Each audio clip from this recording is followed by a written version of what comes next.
Peace, everyone. Peace, everyone. What's going on? What's going on? Yusavale here with a very, very good show today that I want to bring to you.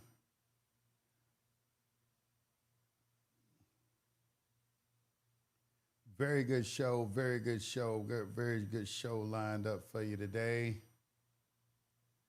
I'm just trying to, okay, there you go. All right, how's everybody doing today?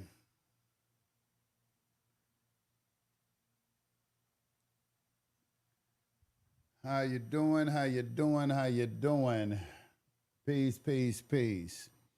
I'm doing this show today for SPC University students because I was not able to have class yesterday. So I decided I was going to go ahead and do the class on YouTube and also give an opportunity to demonstrate to everyone out there how we go about doing research at SPC University. I do my own independent research and always have since day one. I've done a lot of independent research. And one of the things that's helped me, I think, along the way is that I've had a very fine-tuned understanding of public and private. And I don't see many individuals out there, especially in the Facebook groups or anything, that have an understanding of public and private. I just said Facebook groups are just echo chambers for the most part. But today we're going to get a very, very finely tuned understanding of trust law today, okay, and how it operates, trust administration. And going to start out, this is about making money. You know, Ron LeGrand, he's a real estate investor, very wealthy gentleman. He's an author, been around for quite some time.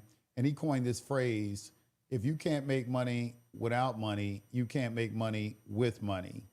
And I have always held that sentiment close to heart.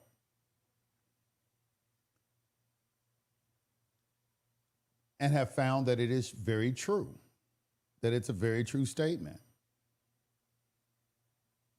In today's lesson, we're going to see an example of that in real time. How individuals with nothing utilize an unincorporated business organization to make millions.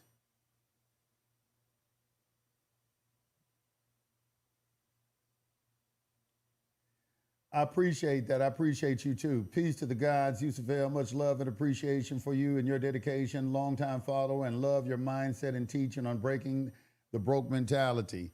Yes, it's that's why I decided let's just talk about making some money because I just can't be a part of a pity party and individuals who are helpless and constantly want to cry and complain of how much victims they are and things like that. I just can't associate myself with those type of individuals or any type of group like that. I'm not, I start my shows off saying peace to the gods. God is anything or anyone who's in control. Right now, what y'all looking at, this is my other studio I'm putting together, so you get an opportunity to kind of look at it in its beginning stages. I haven't put up all the backdrop information and all of that yet, but it's coming very soon. And I think this is going to be like my personal studio, not where I do podcasting and so forth. And it's where I teach at. But today, we're going to get an opportunity to look real time. We're going to read a trust case, and then we're going to look at all the equitable principles that are contained in the case that guided the judge in making their decision. In other words, I'm about to mentor you in trust and show you how to go about studying trust. You need to save this video, like, comment, and subscribe because it will serve you well for many years to come. All right, so let's start. So to start off, I guess I should start off with how do I go about finding my cases? And I'm going to show you how I go about finding my cases. Real simple.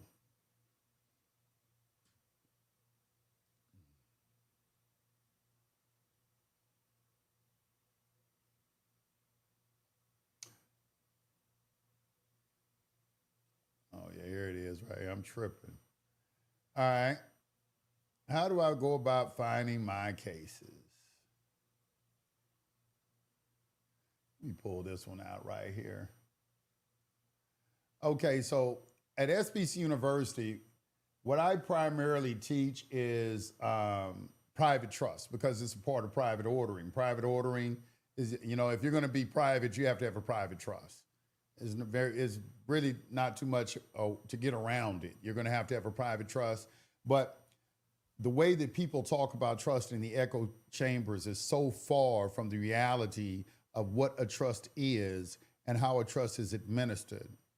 You know, I'm going to, you know, like my mentor told me, it's going to take about 8 to 10 months for you to learn how to properly administer a trust. A trust is more than just saying I'm a trustee and I know that I have beneficiaries and there's a settler, trustor, creator, grantor, and grantor trust. And, you know, all these words you hear, these are just people just throwing things around. They haven't really even, everybody who comes to my university, once they start studying the subject, they are really blown away about how much there is to learn as it relates to understanding what a private trust is, or a trust for any type of trust for that matter, as well as the fact of how to administer a trust properly. So we're going to look at that today. All right, so the first thing is, where do you start, Yusuf? Well, there are many places you can start. But I'm going to tell you, like my mentor told me, the only way you're going to learn about private trust, because there's no formal university you can go to learn about trust. It's just not. All right. They got places going to teach you about statutory entities, but if you're going to learn about private trust, you're going to have a good mentor, or you have to read a lot of case law. There is a lot of case law surrounding private trust, a ton of it. Okay, because people draft them incorrectly and they minister them incorrectly. And then when they're held into court, all their private information is put on display for the public to see. All right, that is what you want to avoid. You don't ever want your trust to end up in court, because that's an indicator of some sort of administration problem or drafting problem if you end up in court. This is what the Uniform Trust Code is. The Uniform Trust Code is a default provision for individuals who don't know how to administer or don't know how to draft trust properly. Okay? So, how do I start? Well, I start with, you know, something simple. I start with American jurisprudence on business trust. Let's see if I can pull it up right here. All right.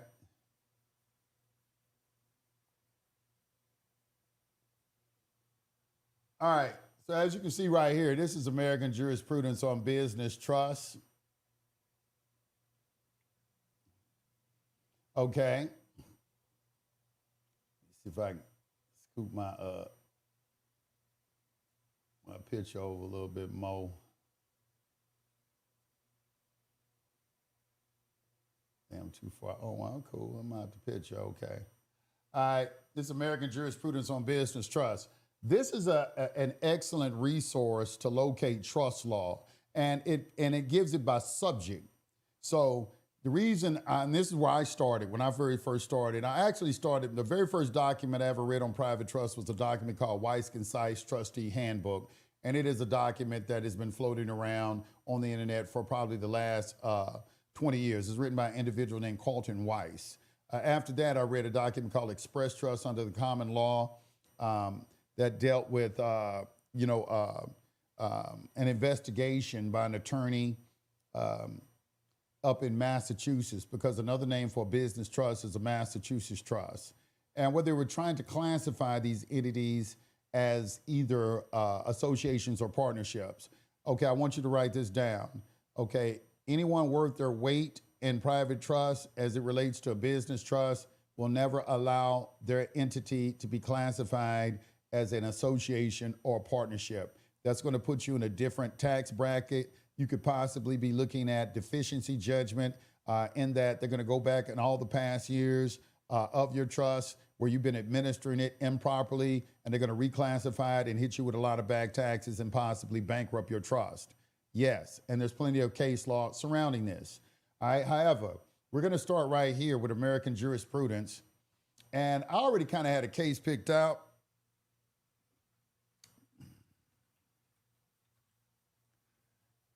right here, Dunbar versus Redfield. And how did I find this? Okay, well, in researching this, if you look at this, and you can see it's separated into different topics. These are definitions and the nature and validity of a business trust. So I started here. I was actually reading this first chapter on the definitions and nature and validity of a business trust. And what it is when you look out here, you'll see these numbers at the end of every sentence, which brings you down to footnotes that locate trust law. That's because each one of these sentences are extracted from cases and so forth. So, that's the genius of American jurisprudence. That's why it's a legal encyclopedia. It is replete with trust law. It is totally a case law book, just case law, nothing but case law. Okay, so you can read this, but the footnotes at the end direct you on the case to go look up so you can expand your understanding of the particular subject. And they have it broken up into different categories and different subjects as they relate to trust. A business trust is not under trust in American jurisprudence because it's really not considered a trust in the regular sense of the word. I've seen it called a contractual corporation or contractual organization. It's a business cast into the form of a contract. I saw one judge call it that. But it shares a lot of the qualities that a trust has. All right.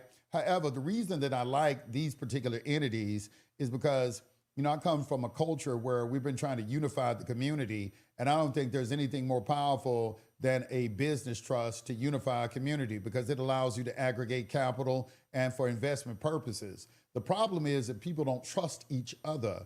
That is why it is imperative to educate people about entities such as this so they can understand how they can trust putting their money in an entity like this and allow some other people to invest their money for them. Okay, even in the community, you can do this in the community. The Securities and Exchange Commission, they have limited, without you filing, with the Securities and Exchange Commission to 35 people. However, I got some creative ways, lawful ways, perhaps to kind of get around that a little bit. However, I know Ali from back in the day, man. I know Ali from back in the day. Ali know me. He knows me from back in the day, man. All these cats know me. I've been around just as long as they've been around. Probably longer. Probably longer, tell you the truth, a lot longer. I know his organization is. I don't need anybody to teach me about jurisdiction because I'm a master of jurisdiction. I already understand jurisdiction. I don't need anybody to teach me about it or anything like that. I understand how it operates. I have yet to find anybody who really understands public and private. I'm looking for that, for somebody that really understands the distinction between public and private, because I haven't seen not one person in these echo chambers that understands it. There's not a single person that's claiming that you don't have jurisdiction over me that understands public and private. Not one. So I know Ali, he's cool dude. I don't have any problems with Ali. I know him from back in the day. Very intelligent brother. Very intelligent brother. Very intelligent brother. Let's get back. It says definitions and terminology. All right, so this is what I was talking about. All right, so you're going to get into this book and you see origin and development of the business trust. The application of trust principles to the conduct of commercial enterprise is said to have originated in Massachusetts as a result of inability to secure corporate charters for acquiring and developing real estate without a special act of legislature. Also, it has been said that the type of organization commonly denominated Massachusetts Trust originated because of the hostility of some states toward corporations and out of a desire to secure some of the advantages of incorporation without incurring the burdens and restrictions thereto. In any event, the Massachusetts Trust has reached its fullest development and use in that state. And when it came into this country, this is where it originated at, in Massachusetts. Now, this is where a lot of people in the tax protesters, they don't understand. There are times when an entity is not taxed, but that's only because the IRS didn't understand this entity early on, and it hadn't drafted any laws to account for it. and this is what I mean about people not understanding public and private. Anything that operates in the public is subject to a statute and is subject to some sort of public regulation. However, if they take you to court and they haven't drafted a law to account for that, the court is going to rule against them. This is why there were 3 amendments to the IRS code, and I think around 1918, 1922, and 1926, there were amendments. Now, you find this out, it started in 1912 with the Express Trust under the Common Law by Alfred D. Chandler, who's an attorney, and I'll show you that book real quick.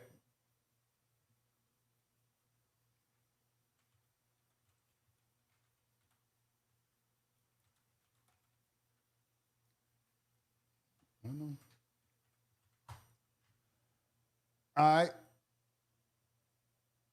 Express Trust under the Common Law.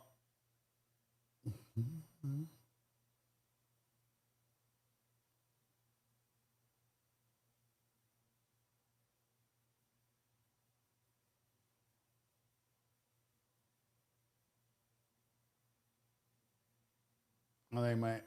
Uh-oh, it can't reach it right there. Let me see if I can find it. Oh, I went to the Internet Archive. Let's see if this one right here will pull up. Now being redirected. Nah, that one didn't work. And let me see if this one right here pulls up. One of them got to pull up. Nah, I can't go there. Well, it's a trip how all of these books used to be on the internet. Now they trying to just block them, put them on Scribd and all this old dumb stuff. But this is it right here. Express Trust under the Common Law. And you can see it's Alfred D. Chandler, Esquire, right here, a superior. Now I want you to pay attention to how they titled this document. A superior and distinct mode of administration distinguished from partnerships and contrasted with corporations. 2 papers submitted to the Tax Commissioner of Massachusetts under Chapter 55 of the Resolves of 1911, requiring a report from him on voluntary associations. Now, the attorneys in here, if you ever get a chance to read this, they battled against them trying to classify it as a voluntary association. It is not a voluntary association.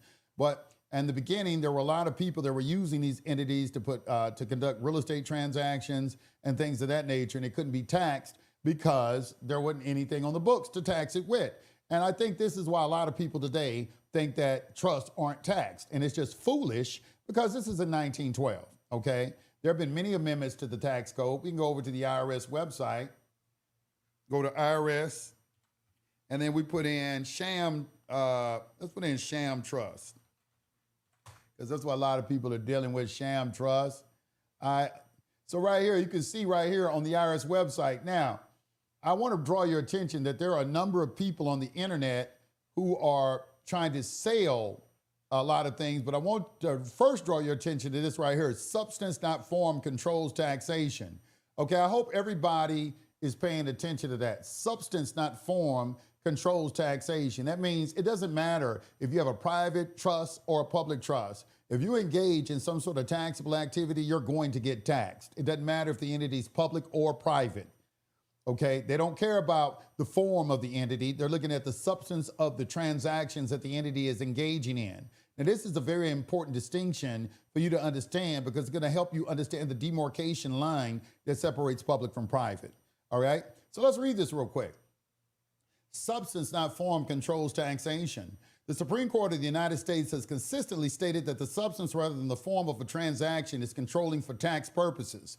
And here we have, these are all landmark trust cases. Anybody worth their weight should have read those. We have read these at SPC University. Gregory versus Helvering, volume 293, U.S. Reporter, page 465, year 1935. You have Marcosian versus Commissioner, volume 73, TC, page 1235, 1980. And Zamunda versus Commissioner, volume 723, Federal Reporter, second edition, page 1417, Ninth Circuit, 1984, and Lucas versus Oral, volume 281, U.S. Reporter, page 111, year 1930. Now, I would strongly suggest that if you want to be good in this subject, that you read each and every one of those cases, not just run it through ChatGPT, but actually read the case like we're about to do right now. We're going to read these cases, and then we're going to look at the equitable principles that are contained in each, because trusts are creatures of equity, okay? A trust is a right solely enforceable in equity. That's the that's the Black's Law definition of it. A trust is a right solely enforceable in equity. All right. So we go back, American jurisprudence. Okay, well, how did I find the case? Well, you know, I was reading down here and I came across a case that was very, very interesting.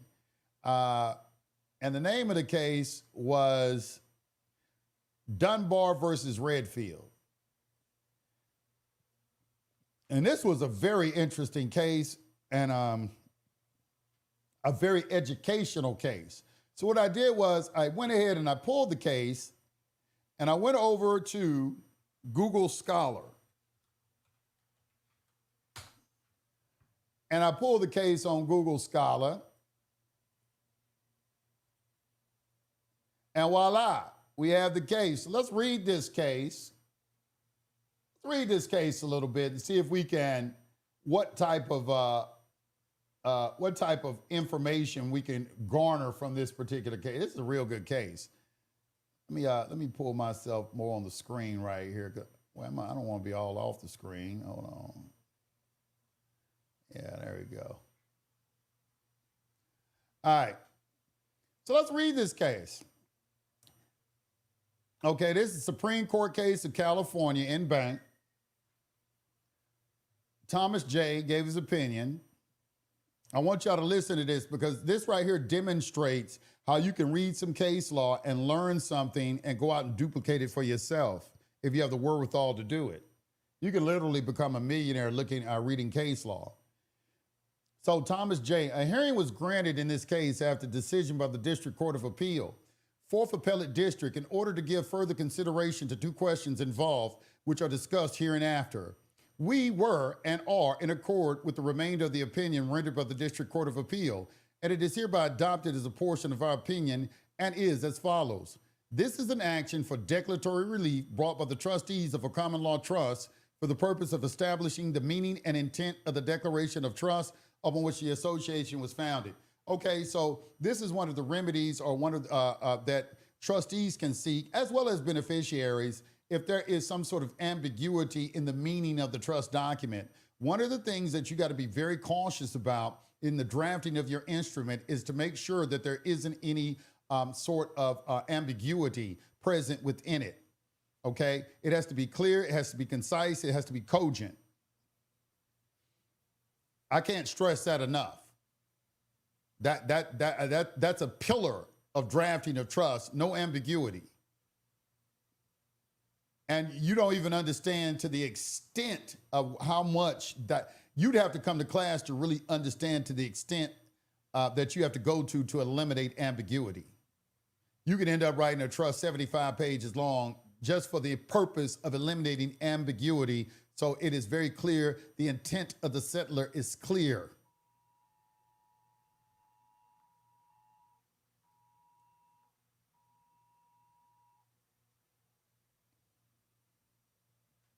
All right, let's continue. All right, so let's look at it. The Bellevue Oil Syndicate, which will hereinafter be referred to as the Syndicate, was organized on January 20th, 1922 for the purpose of drilling for oil on a town lot in Santa Fe Springs, consisting of about 1/3 of an acre. The Declaration of Trust, which was signed on that day by the 5 organizers, appointed the signers thereof as trustees with the power to fill any vacancies. Now, this right here, as a judge, once the judge comes in, you can see this is in quotation marks, okay? He is reading the actual trust document, okay? And that is why one of the reasons why you do want to read case law, so you can understand, like, look, case law, a lot of terminology that is in trust is present in case law. Some of it good, some of it bad.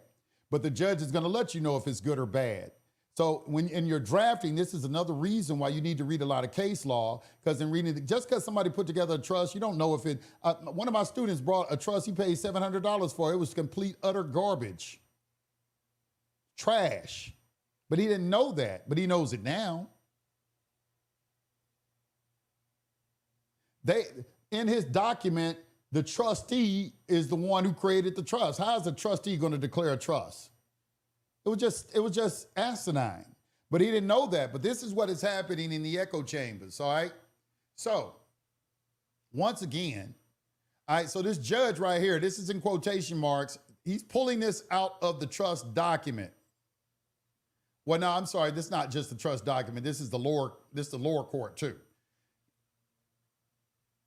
This is the lower court. He's just quoting. I think he's quoting the lower court decision. But you are going to see that they're going to pull out clauses out of the trust and they put it into the document. I'm hoping you get an opportunity to see that in this particular case, because you see it in a lot of trust cases. And this is how, when you start drafting your trust document, you can, like for instance, if you need an exculpatory clause is a clause in a private trust that relieves a trustee of any liability, not all liability, because he still has liability he cannot be absolved from his fiduciary duties, called a punctilious of an honor the most sensitive. He can't be relieved of that, but any type of mistakes and things that he could possibly make that are done in good faith, he can be absolved with that with exculpatory clauses. However, exculpatory clauses come in different varieties. And sometimes when you read a case law, an exculpatory clause may not have worked. And so that right there is a signal for you not to use an exculpatory clause in that particular manner. However, there are instances where it does work. And then you find, okay, this is something, I'm going to use it, that, or you want to improve off of that. Case law is going to help you tremendously in understanding trust law. Once again, the only way to understand private trust is to have a mentor or read a lot of case law. Okay? So let's see what the case is about. The Bellevue Oil Syndicate, which will hereinafter be referred to as the syndicate, was organized on January 20th, 1922, for the purpose of drilling for oil on a town lot in Santa Fe Springs consisting of about 1/3 of an acre. The Declaration of Trust, which was signed on that day by the 5 organizers, appointed the signers thereof as trustees with the power to fill any vacancies. All right, so right here, the people who organized it appointed themselves as trustees, and they had the power to fill any vacancies. Now, a lot of times in trust documents, you can put a limit on trustees, or you can put an unlimited amount on trustees. I always like to go with unlimited because my vision for my trust is always in billions and trillions of dollars. All right, so I'm always thinking big and imagining big. Okay, however, there may be some situations where you want to put a cap on it. You say, well, no more than 3 trustees. One of the things you have to remember that the trust can be molded into any form that you want. It can be molded into any form that you want as long as it stays within the principles of equity and doesn't violate any public policies. So one of the trustees resigned shortly thereafter, and the plaintiff Morris took his place. 2 of the trustees died in 1925, and without filling any of the vacancies, the 3 plaintiffs have continued to administer the trust affairs. Well, that brought that up. They didn't want to fill in the vacancies because now they would have had to split the money 5 ways. Now they only have to split the money 3 ways. You're going to see that. That's why they didn't fill in any of the vacancies, which is okay. It's nothing illegal about that. They had the power to do that. All right, so it goes on. The Declaration of Trust, after provided that the trust estate should consist of 5,000 units of a par value of $100 each. Let's look at that. They have a par value that's 5,000 units of beneficial interest, or trust capital units of beneficial interest. Let's pull out a calculator.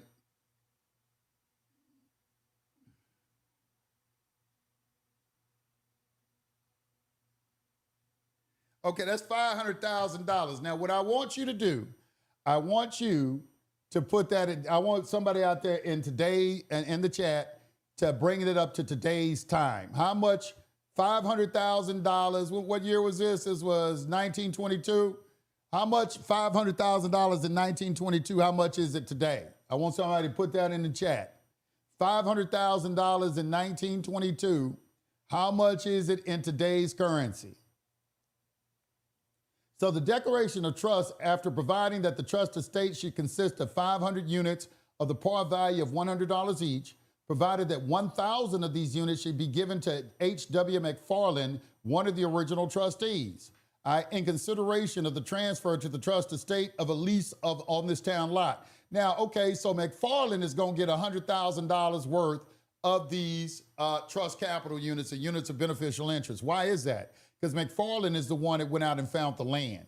He went out hunting for it. This is during the time when they found some oil in the area.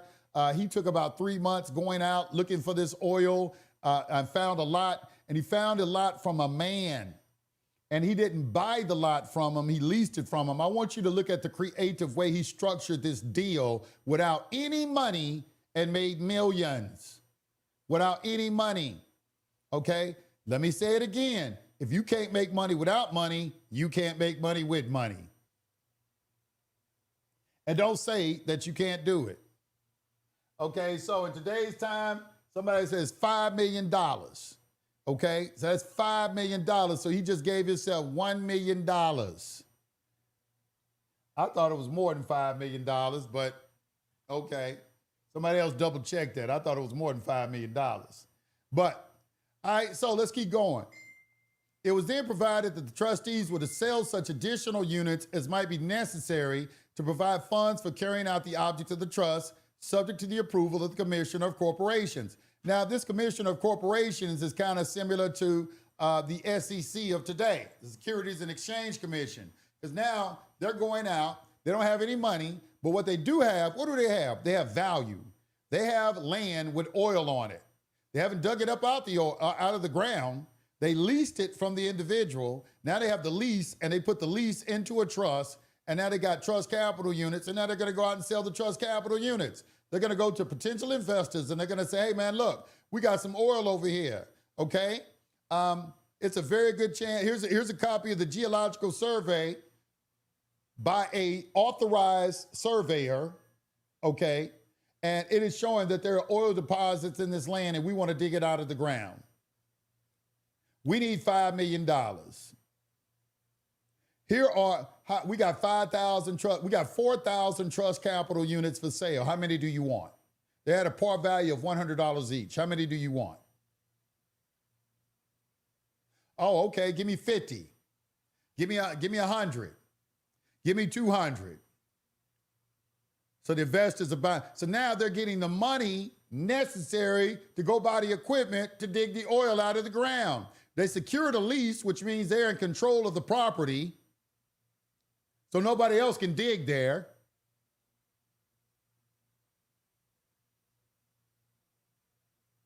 They didn't even buy the property. They just leased it from the owner. Now imagine that you own some property and you just an old man sitting in a shack out on some land, and somebody come and knock on your door and say, hey, look, man, let me lease this property from you. Now, it's going to be really interesting how they paid the owner of the land. Remember, they don't have any money. They just leased this property, no money. If you can't make money without money, you can't make money with money.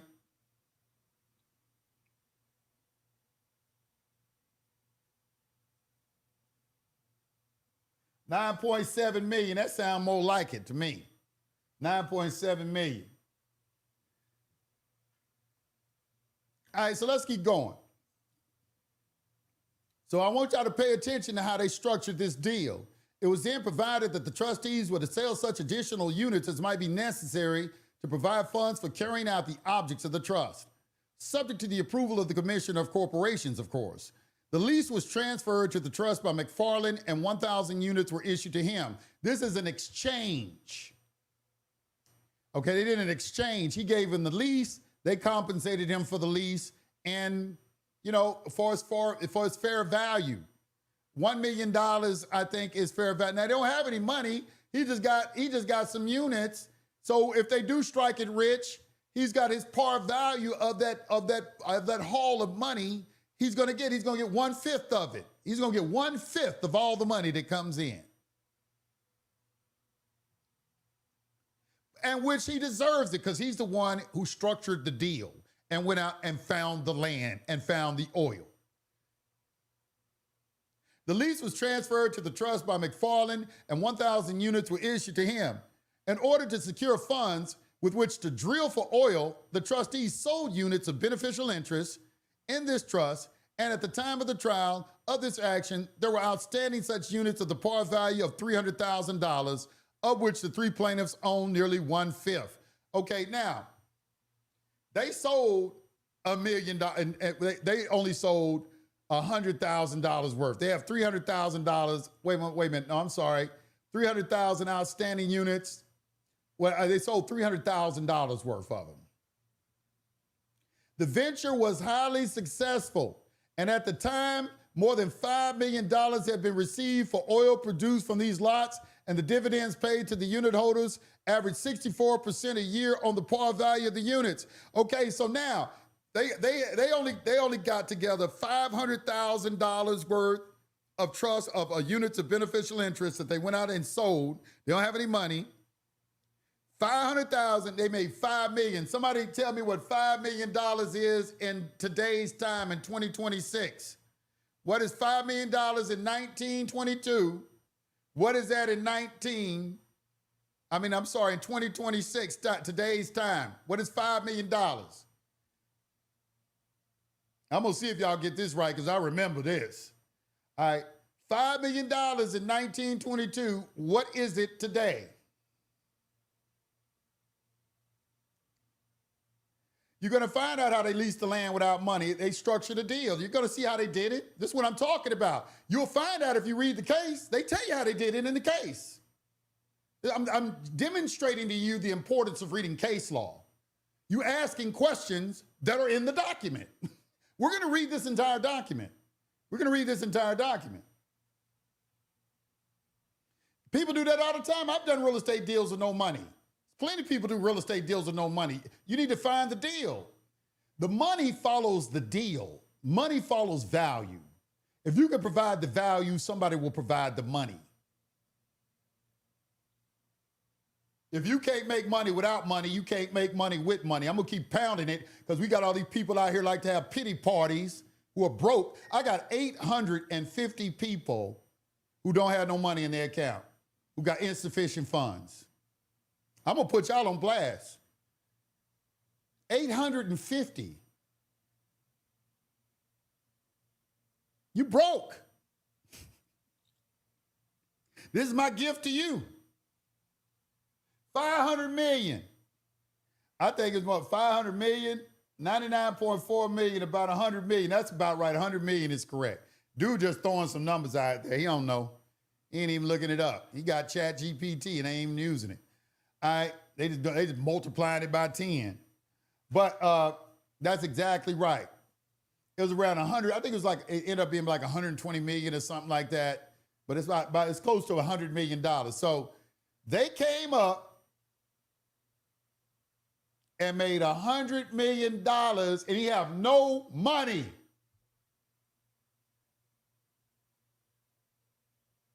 Using a private trust. Let's keep going. I don't even understand why y'all ain't sharing this live. All these broke people, you supposed to be in sharing this live in all of the Facebook groups. To all the brokies, because that's where they're all at. Go to the Facebook groups and share this with the brokies. Who really believe, they love to get something for nothing. I'm showing them a way to do it.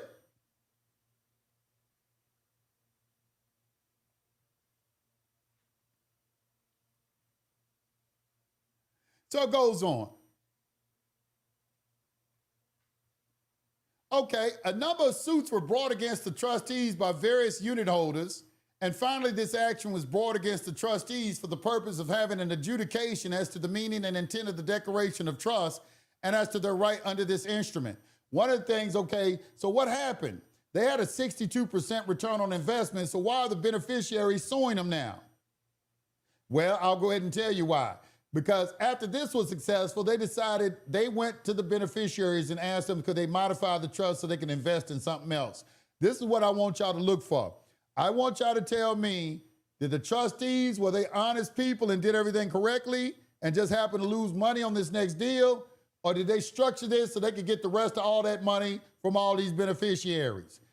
This is another reason why it's important for you to read case law, because then you can see how attorneys, I've seen things how attorneys can do some things, slow down and embezzle money and get away with it. You can legally rob people.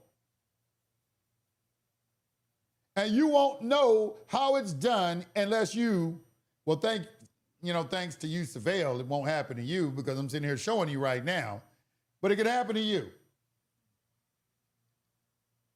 So the beneficiaries filed a complaint against the trustees. Let's see what happened. A number of suits were brought against the trustees by various unit holders, And finally, this action was brought by the trustees for the purpose of having an adjudication as to the meaning and intent of the declaration of trust and as to their rights under this instrument. The complaint sets out all the claims that had theretofore been raised by any unit holders with regard to the manner in which the trust had been administered, with a statement of the trustees' contentions with respect thereto. Cross complaints were filed by certain of the unit holders, alleging that the trustees had taken secret profits, that they had wasted funds of the trust in wildcat operations, that they had taken compensation as trustees to which they were not entitled, that in various other respects they had been guilty of mismanagement of the trust and praying for their removal as such trustees. The trial court found in all respects in favor of the plaintiff, trustees, and this appeal followed. Okay, so the trustees won. The beneficiary sued the trustees, but the trustees won, and the trustees are the one who petitioned the court for a declaratory judgment. You petition the court for a declaratory judgment if there is some confusion as to the meaning of the trust document. That means the judge is going to read it and he's going to tell you what it means, because they are the interpreters of the law. Now, you don't want to do that. If you're a settler or you're thinking about putting together a trust, okay, that is why when you draft it, you got to ensure that there's no ambiguity. There's no purgatory language involved in it whatsoever. I can't stress that enough. You need to come to SPC University so you can understand how to properly draft one of these. And no, you're not going to be able to do it with ChatGPT. ChatGPT is going to give you a funky basic trust. I mean, it'll give you a good one. I mean, you know, it's like, it'll give you a Toyota, but you ain't gonna get no Benz unless you come over to SPC University. You give you a nice little Toyota you can move with. Let's keep going. So they sued these trustees, and the trustees won. Let's see why they won. The first point raised is that the units issued to McFarland in exchange for the lease. Okay, what word are we using right here? We're not using the word fund to trust. It was an exchange.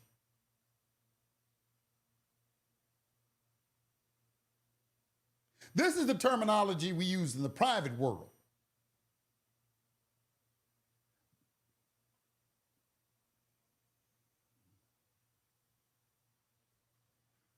The first point raised is that the units issued to McFarland in exchange for the lease were divided among 5 original trustees and constituted a secret profit which, under the law, must be returned to the trust estate. This is called a disgorgement. Okay, what is a disgorgement? Let's look at what a disgorgement is. Now, one thing you're going to see as you start to read this, you're going to see a lot of things, but they're not going to use what the word is. You don't know, they don't use the word disgorgement in here, but this is one of the reasons why you come to SPC University, so you'll understand all the principles and terminology as it relates to the operation of a trust. Now, what is a disgorgement? In trust law, disgorgement is an equitable remedy forcing a trustee to give up an ill-gotten profits or gains made under a breach of fiduciary duty.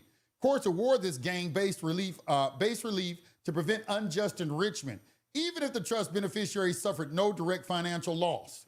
Okay, core principles of disgorgement. No loss required. Beneficiaries do not need to prove the trust lost money. They only show the trustee gained a benefit through wrongdoing. You know, trustees are under one of the most strictest fiduciary duties in the entire world. It's called a punctilious and an honor the most sensitive. You should know what that is. Deterrence. It removes all financial incentives for a trustee to engage in self-dealing, take secret kickbacks, or usurp trust opportunities. Self-dealing is not permitted as a trustee. All transactions have to be conducted at arm's length. Self-dealing will get you put in jail. Distinct from damages. Compensatory damages pay for actual losses, whereas disgorgement strips away the trustee's extra profits. Common triggers in trust administration: self-dealing, buying or selling trust property for personal advantage; secret profits, accepting kickbacks, commissions, or side deals using trust assets; misuse of information, using confidential trust knowledge for personal investment. All right, so now y'all understand what disgorgement is. When you hear that term, you will know that some trustee has stole some money and now the equitable courts are demanding that he return that money. He's deemed to be a trustee ex maleficio. That's what a trustee is of a constructive trust, all right? He has profits that he obtained ill-gotten gains, and he's deemed to be a fiduciary of those gains, and they're owed to someone else. Disgorgement is an equitable remedy, as well as the fact of constructive trust. These are equitable remedies. Why? Because a trust is a right solely enforceable in equity.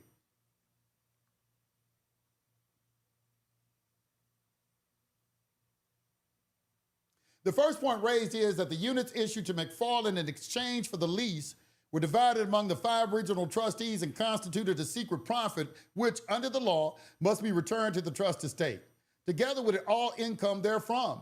It is argued that the original trustees planned the organization of this syndicate before they secured the lease in question, that they became trustees from that moment, and that anything done by them thereafter must accrue to the benefit of all subsequent unit holders, since there was no disclosure of facts. All right, this right here, they're describing a constructive trust, and they're arguing why a constructive trust was created by operation of law, because they engaged in some unclean act. However, did the trial court agree with them? No, they didn't. Let's see why. The appellates rely on Burbank versus Dennis, volume 101, California Reporter, page 90. All right, also page 35, I don't know what that is. I think that's Pacific Reporter, volume 35, Pacific Reporter, page 444. And Victor Oil Company and Drum, volume 184, California Reporter, page 226. Volume 193, Pacific Reporter, page 243. Now, notice that I keep telling you how to read a citation of authority, because as I keep repeating this over and over again, you're going to start to get it, okay, what the numbers represent. You're going to stop saying, 184 CAL 226 and 193 P29. You're going to know that these are reference material that you can go into the law library and pull up off the shelf and find the case. It's where the case has been published.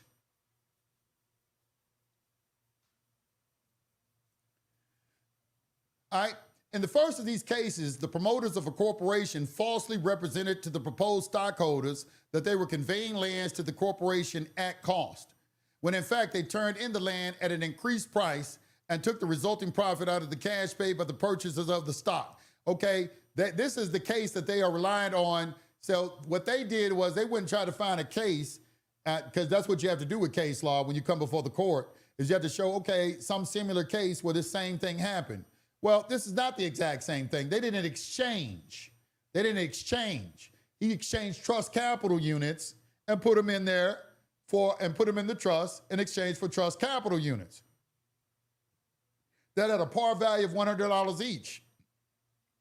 Also, there was no guarantee that they were going to strike and get the oil. Let's keep going. In the second case, one of the promoters concealed the facts that he was making a profit from a similar transaction and that he was one of the organizers of the corporation. It was there held that after starting such an enterprise, one of the organizers thereof could not purchase property and sell it to the company at an advanced price, in the absence of a full disclosure of the facts. It was further held that this duty of disclosure was owed to those persons who were induced to come into the enterprise, and that, in that case, a subscription agreement which was signed by subsequent purchasers of stock failed to make such a disclosure. Okay, well, these are not similar cases. And that's what the judge is doing. He's quoting these cases and saying, okay, well, you pull these cases, but they're not like the instant case before us. The appellants rely upon the following facts as bringing this case within the rules laid down in the cases just referred to. Now I think this judge, he just showed you what the cases that they pulled, what they were about. Now the judge is going to go into detail and show you how this agreement was structured. And now you're going to see for yourself whether or not they are the exact same thing. Now, I hope y'all are noticing that I'm not using AI.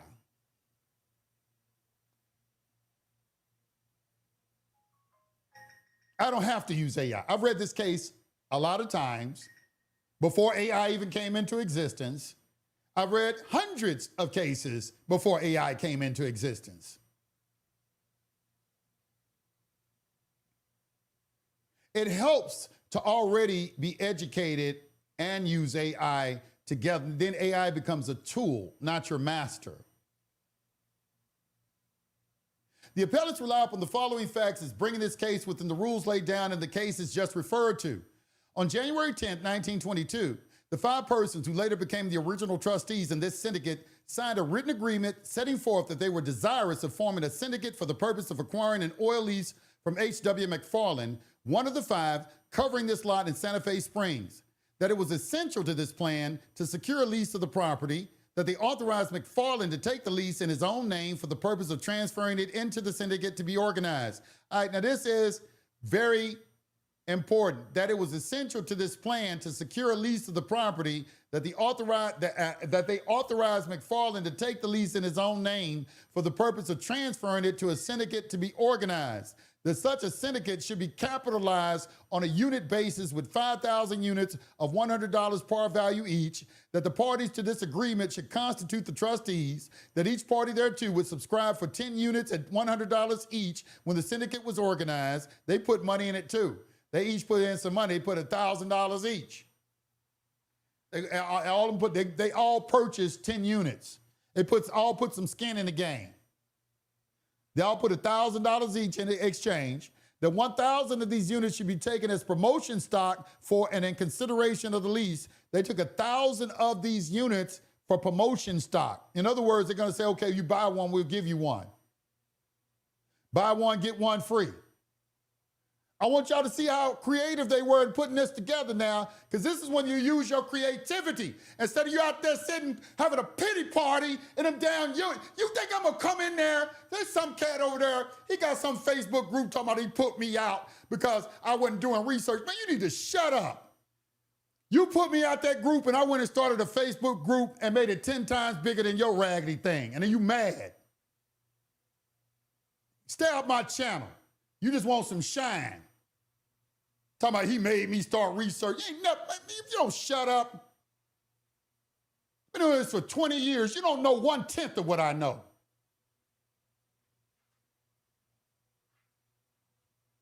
And I kicked you off my channel. Like you kicked me out of your group. Now you go start a channel and let's see how much you know. Since you know so much.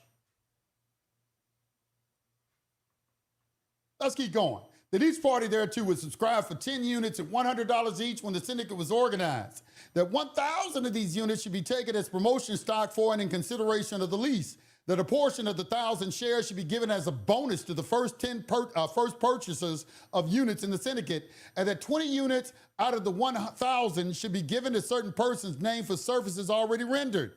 Okay, so this is how they paid people. They paid people with the capital units. That's how everybody got paid. They gave them units of beneficial interest. No money has actually been made. All of this is going to happen in the future. It is a potential event.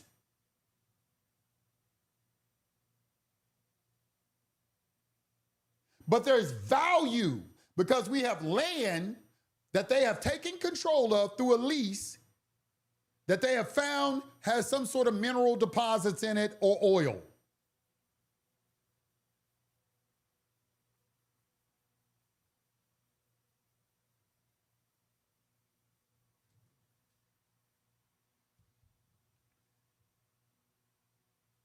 Let me see if this is going to put me more on the camera. I'm off the camera. Let me see. All right, let me keep going.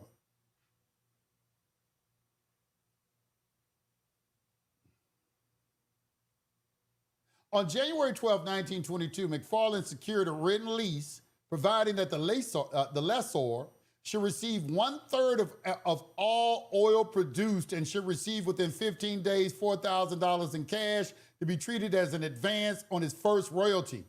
Okay, the owner of the land is getting 1/3 of all the oil that is produced. He is a millionaire. He don't have anything to do with any of this. All he was doing was sitting at home in his chair like Jed Clampett. I really think this is where they got the Beverly Hillbillies from. I think this is where they got the Beverly Hillbillies from. Because this is exactly what it is. This is some Jed Clampett, Beverly Hillbillies, striker rich. Found some oil on there, now he's rich.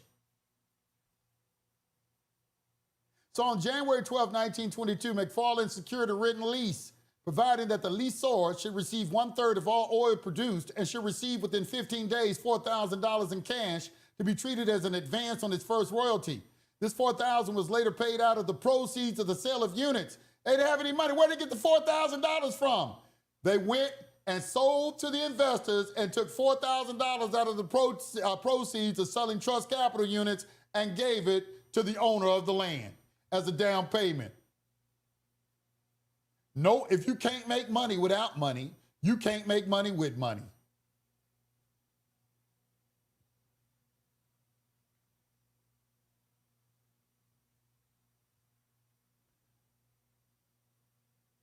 Yeah, I know, but I ain't gonna let that shit slide. He opened his mouth again, I'm gonna cut his nuts off.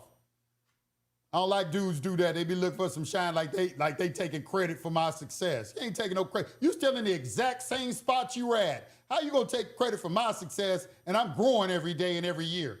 Every year I've been on here, you've been seeing me grow and grow and grow. And you still at the same damn spot.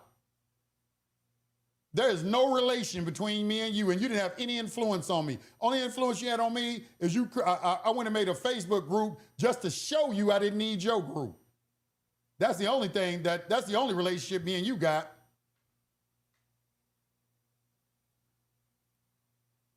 This $4,000 was later paid out of the proceeds, and I proved it. And I proved it. It's almost 40,000 people in there, 40,000 people. Came up past your ass like 2 years ago. What are you talking about? This $4,000 was laid out of the proceeds of the sale of units. Each trustee paying in $1,000 for 10 units in accordance with their agreement. It should also be observed that, in accordance with the agreement, 245 of the units exchanged for the lease were given as bonuses to the first purchasers of units, and the remaining 755 of these units were divided among the 5 trustees. Okay, that's where they got their units at. Because trustees can be beneficiaries as well. They just can't be the sole beneficiary unless you have contingent beneficiaries.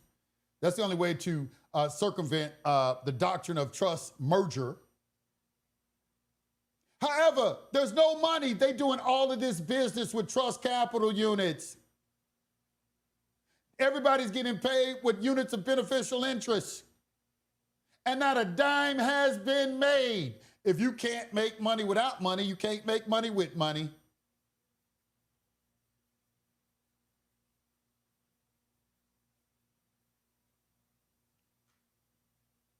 The controlling question is whether there was such a disclosure of the essential facts to subsequent purchases of units as is required by the rule laid down in the cases above referred to. Certain other facts have a bearing on this question. The respondent, Horton, spent, okay, now they're going to show what Horton did. I want y'all to look at it now. Pay attention. This is what he put in. This is his skin in the game. Because you can't just sit on the couch thinking something going to fall out of the sky. You have to have action. The controlling question is whether there was such a disclosure of the essential facts to subsequent purchases of units as is required by the rule laid down in the case above referred to. Certain other facts have a bearing on this question. The respondent, Horton, spent 3 months looking over the Santa Fe Springs field in search of a lease which he might develop. He found the property in question, and before associating himself with anyone else, he agreed with the owner of the land on the terms of the lease. So now this is important. Before he even found any dudes to even talk about putting a trust together, he went out and found that. He already had the idea. Then once he got the lease, then he went and found his home. He said, hey, man, look, I got a lease, man. Let's put together a trust, and let's get some investment capital. You know what, man? I got some gold on my land. I know I got some gold, but I don't know how to dig it up out of the ground. I got a geological survey showing it's there. Oh, I know what I'm going to do. I'm going to put together an investment trust, and I'm going to sell units of beneficial interest at a par value of about, let's say $10,000, $20,000 a piece. And see if I can raise enough capital to buy equipment so I can go in there and get this gold out. With no money.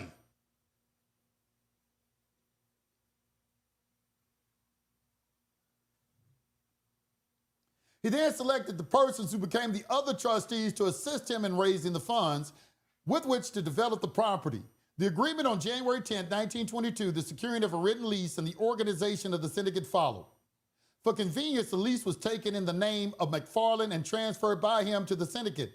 The agreement of January 10, 1922 was kept at all times in the office of the syndicate in a file marked trust papers. was always available, was handed with the other papers to the auditor examining the records of the syndicate on behalf of the certain unit holders, and was produced at trial. I want you to show that he had a custodian of the trust documents, which anybody who studies trust law, we understand that there has to be a custodian, there have to be minutes, everything has to be documented, there has to be a documentary footprint for every action taken. These trustees dotted their I's and crossed their T's immaculately.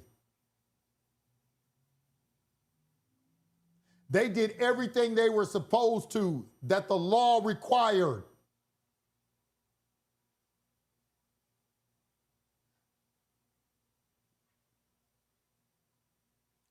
A permit to issue and sell the units was obtained from the Commission of Corporations. They went to the SEC and got registered. Copies of the Declaration of Trust and the lease being attached to the application. They gave full disclosure to the Commissioner of the SEC. The application set forth that McFarland, as owner of the lease, was to transfer it to the syndicate in exchange for 1,000 units, subject to the approval of the commissioner, and that each of the applicants had subscribed for 10 units and had been paid 1,000 into the treasury, out of which it was proposed to pay the 4,000 called for by the lease. How did they take secret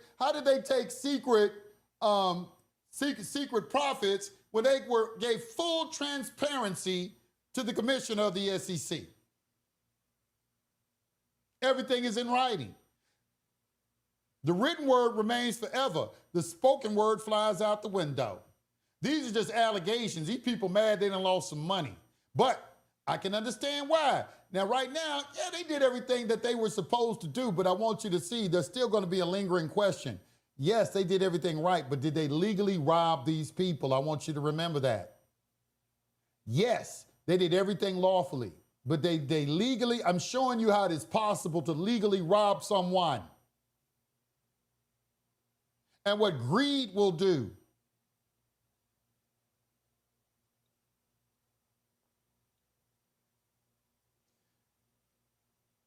Permission was asked for the issuance of 1,000 units to McFarland in exchange for the lease and other sale of other units to be sold so as to net 80% of the selling price.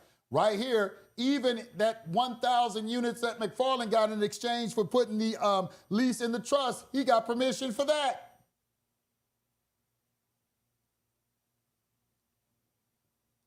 The commissioner was also asked to approve the plan of using a portion of the units to be issued to McFarland for the purpose of giving a 50% bonus in units on the first 300 units actually sold and a 25% bonus on the next 300 units sold. Even the bonuses that they were offering to the investors got approved by the commissioner first. Dotted their I's and crossed their T's.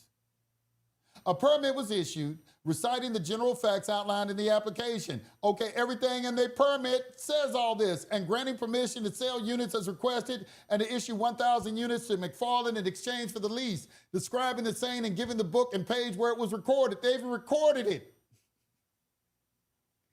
The permit further provided that these units should be placed in escrow and not released until the further order of the commissioner, and that a copy of the permit be delivered to each prospective purchaser of units. They didn't even take the money directly. Even the money they got, they put it in escrow first. They don't have no chance of winning this case. They don't have no chance of winning this. These trustees are on their game. The McFarland units were placed in escrow and were later released and divided among the 5 trustees after a showing as to the amount already paid to the investors. The certificates of beneficial interest issued to purchasers contained a reference to the Declaration of Trust with a statement that it was recorded in the office of the County Recorder of Los Angeles County, and each purchaser signed a written acknowledgement that he had received and read a copy of the permit. Hey, we got the registration statement, and the B424 prospectus is filed right there in the public. You can go over there and read it if you want. You don't have to ask me about Correction Corporations of America, which is a private prison, and how they're making their money. I went over there and read their B424 prospectus. I know how much they're getting paid for every bed that's filled because they have to put it in the public.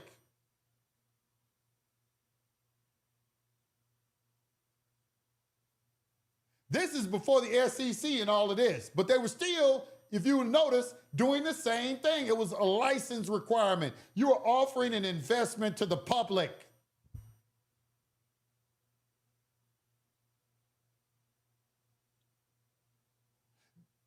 The number one job of the government is to protect the public. Public safety. The McFarland units were placed in escrow and were later released and divided among the 5 trustees after a showing as to the amount already paid to other investors. The certificates of beneficial interest issued to purchasers contained a reference to the Declaration of Trust with a statement that it was recorded in the office of the County Recorder of Los Angeles County.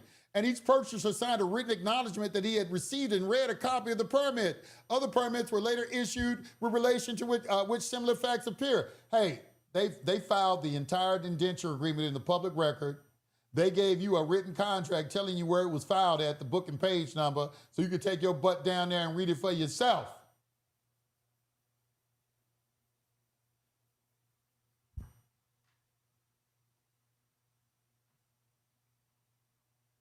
Assuming that these persons were acting as trustees from the date of their original agreement, January 10th, 1922, we think the evidence sustains the court's finding that there was a sufficient disclosure of the material facts to subsequent unit holders and that it cannot be said that secret profits were taken which must be returned to the trust estate.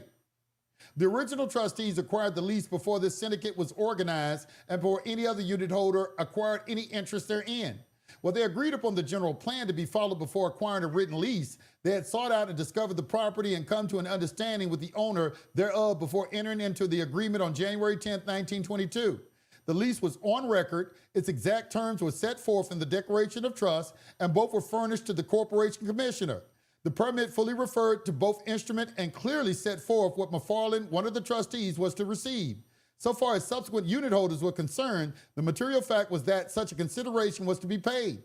This being well understood and agreed to, a subsequent unit holder was in no way injured by the fact that the consideration he was willing to pay in order to acquire an interest in the lease was to be divided with the other organizers of the syndicate. I want to appreciate everybody who's staying on here right now, because the people who are staying on here, the people want to make money. Y'all see how people get on and come off of here? They ain't going to read nothing. They're the ones that's going to complain about they broke. This is how you learn how to make money. This is what Mr. Brewer's trying to show you.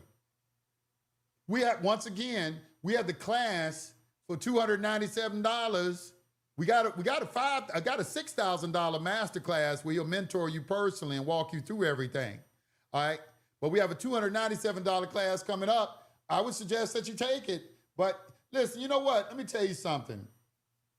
You got to be willing to invest in yourself. Nobody's going to give you anything. If you're going to sit around waiting for something to fall out the sky, you're going to die broke.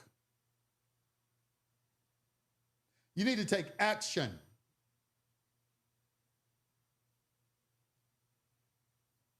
I'm taking the time to read this to you because I want you to understand this is what we do every day at SBC University. Every day I have a different case.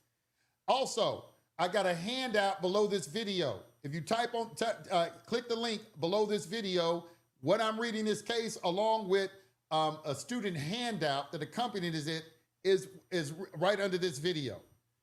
Click on it and pull it out. That's what my students get every day they come to class. They get one of those. I don't know how many cases we've gone through right now. We've probably gone through about 20, 25 cases. I don't know. We've gone through a lot of cases.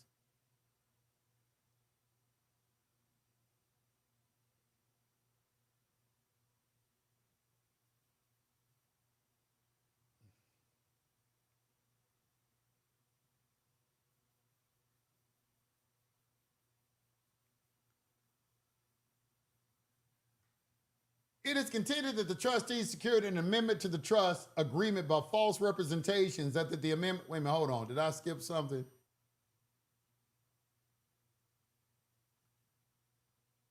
Oh, no, I read all that. Okay. Now, this is where it gets interesting. This is where it starts to, we begin to question what the trustees did. Because the first investment went well and everybody made money, everybody was happy. But everybody was so happy, they went to the investors and say, can we amend the trust agreement? You have to understand that you have to be careful about putting terms in your trust indenture agreement that allow for a trustee to amend it. Usually, they cannot amend any type of trust indenture agreement without the sanction of the trust protector as well as the beneficiaries. Usually, you want 100% consent of the beneficiaries as well as the trust protector before any amendment can be made to the trust indenture agreement. But I want you to see how they went about going to get the investors to agree to amend it, because they say, hey, look, we got some other investments we want to get into. They done made all this money. The trustees got their money. Now, the trustees are going to keep getting paid. But watch how this goes down. Once again, this is why you read trust law. You read case law, because it'll put you up on game.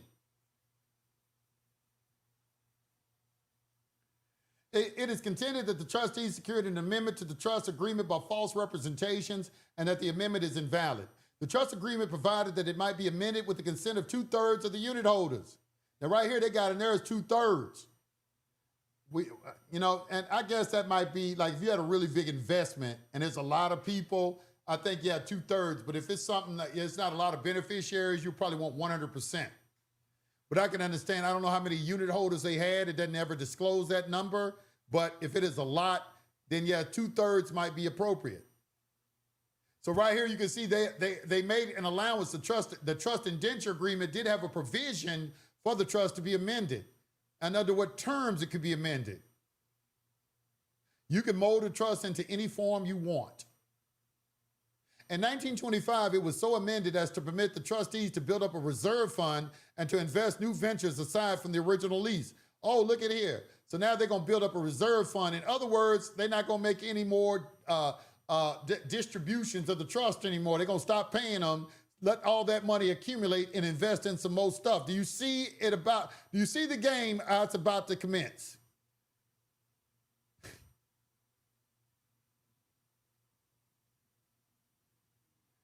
In 1925, it was so amended as to permit the trustees to build up a reserve fund and to invest in new ventures aside from the original lease.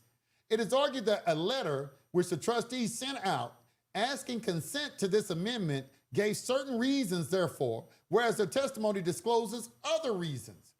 It is also argued that this letter was fraudulent because it contained a dividend check for 10%, which was calculated to put the unit holders in a mellow frame of mind, and because it falsely stated that the trust estate had lost valuable opportunities and held out the hope that other lucrative properties in the Santa Fe Springs field might be obtained.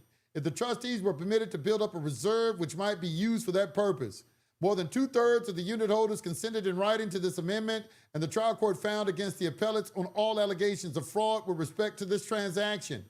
The evidence fully sustained these findings, and we find nothing therein which would have sustained a finding to the contrary. Woo! Well, that was the equity judges that telling all them investors, say, look, man, y'all agreed to this. You agreed to it. Equity will not rewrite a contract. Equity will not rewrite a contract. Just because you don't like how everything turned out doesn't mean it wasn't lawful, it wasn't legal, just because you came out on the short end of the stick of the deal. It's a risk.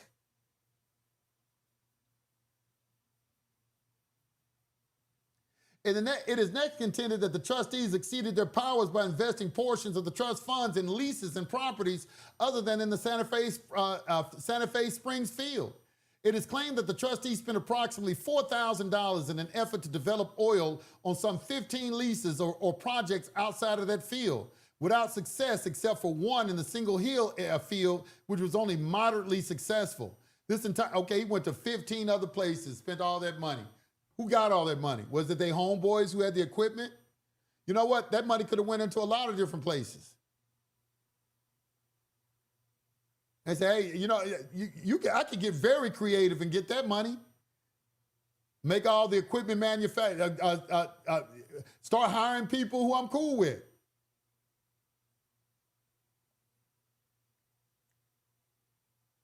The entire project was started for the purpose of discovering and developing oil wells, and after a considerable measure of success had been obtained, the unit holders amended the trust agreement for the specific purpose of authorizing and enabling the trustees to extend their operations and attempt to develop and produce oil on other properties.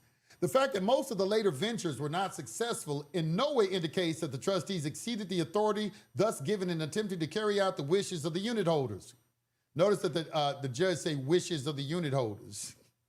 The appellates argue that the trustees were only authorized to develop oil properties, that most of the new projects failed to produce oil, and that therefore they were not developing oil properties and were acting in excess of their power. The trustees made a full and complete report of all these transactions to the successive annual meeting of unit holders. The trust agreement was amended to permit them to do just such things, and the entire circumstances, as shown by the evidence, do not support the narrow construction now sought to be placed upon the power granted. Woo! Boy, that judge, how he said that. That last part, he said, and the entire circumstances, as shown by the evidence, do not support the narrow construction now sought to be placed upon the power granted. Man, these judges are wordsmiths. But this right here is a lesson. You know, if you hit big in Vegas, get up and go, man. Okay, you don't go in Vegas, hit $1 million, and then stay at the hotel. Lightning struck once. Get up and get out of there. But no. They want some more. Greed. Some contention is made that the trustees improperly accumulated a large reserve and that the original provision that 90% of the income should be paid out in dividends must be taken as showing the real intention of the parties. We are unable to follow this line of reasoning in view of the amendment adopted and the subsequent conduct of all the parties. I want y'all to look at this word conduct. Actions speak louder than words, substance over form. That is one of the equitable principles that I guarantee you is in almost every trust case that I read. Substance over form.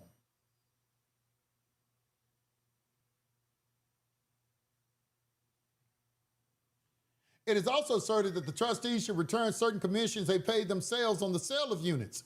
It appears that each of the original trustees sold units on which he was given this 20% commission allowed by the terms of the permit. Well, they sold their interest in it. This is why I'm saying it looked fishy, because they sold their units. The trial court found that these trustees were licensed brokers, that the sales upon which they received commissions were made by them in their individual capacities and not as trustees. Okay, I want you to understand this word capacity here. They were acting in a different capacity, not as trustee when they sold their beneficial interests. But still, that looks very strange to me. They got out of the deal. They just said, oh, we got all these opportunities we missing, but you sold your trust capital units or your units of beneficial interest? That don't look like you had too much faith in it to me. Nor within the scope of their duties as trustees or in the handling of the trust estate, nor were they the derogation of said trust estate. It is specifically found that they were not called upon or required by the terms and provisions of the Declaration of Trust to make such sales as trustees thereof and or without compensation therefore. The court also found that, okay, now here, this is what I want to draw your attention to. The judge is pointing out, y'all didn't put nothing in writing that says they can't do that. The court also, for everything in trust goes by what's in the document. And the indenture agreement tells what the trustees are supposed to do. The minutes tell the court what the trustees did do. And both of those things need to line up, or there's going to be a problem.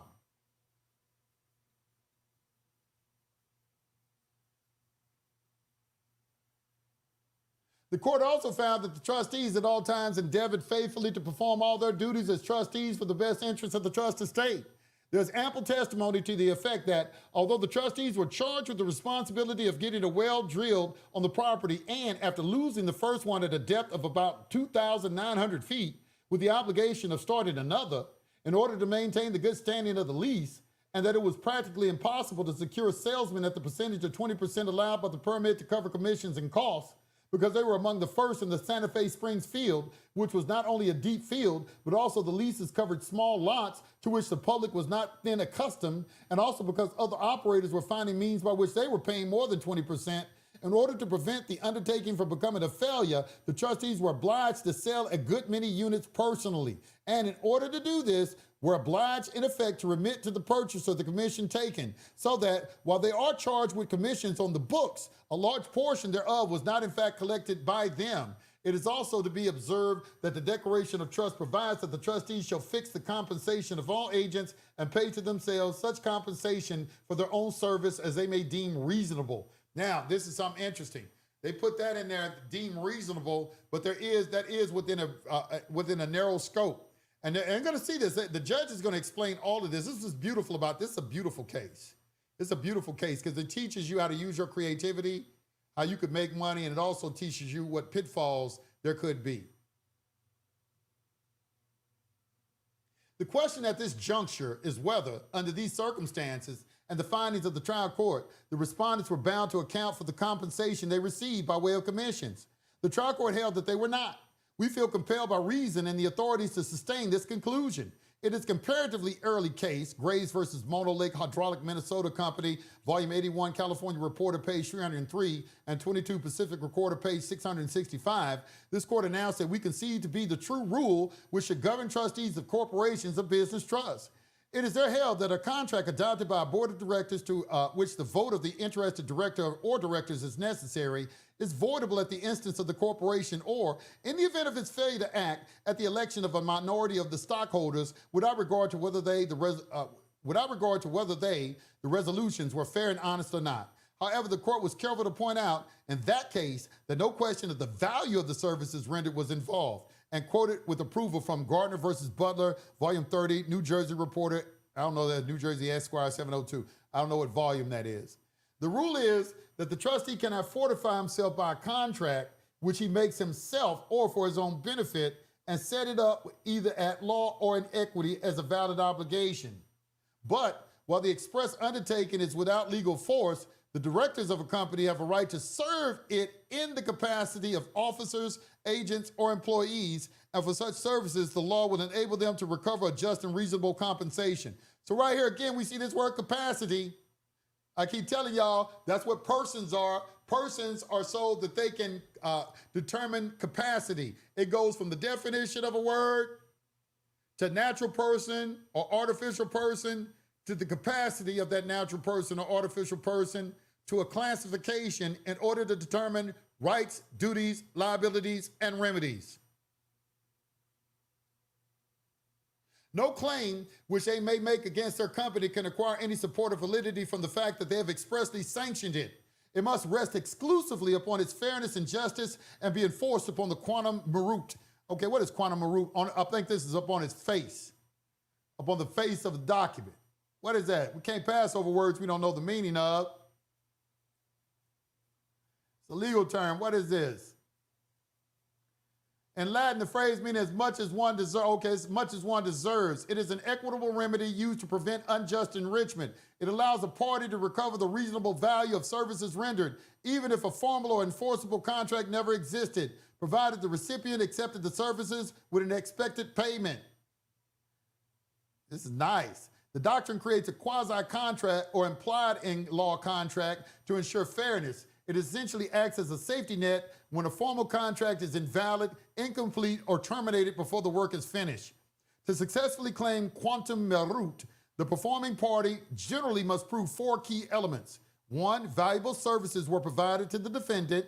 2, the defendant requested or knowingly accepted the services.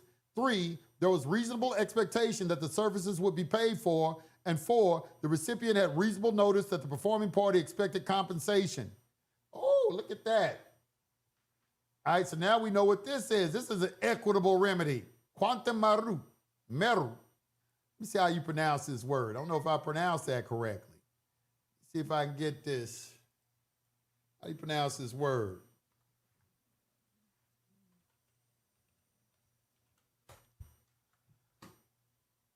Where's Google Translate? Oops.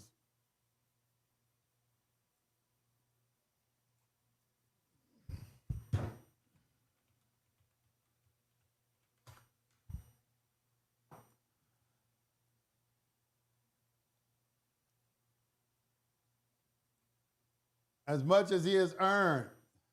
As much as he has earned. Quantum meruit. Quantum Meruit. Okay, I got it pretty. I was close. Quantum Meruit. All right, so now we know a new remedy in equity, quantum meruit. All right, how you recover money for services rendered. To the same, and this is what the trustees are saying. Like, look, we gave you the services, man. We got to get paid. To the same general effect, reference may be had to, and they got a lot of supporting case law to substantiate that. All right?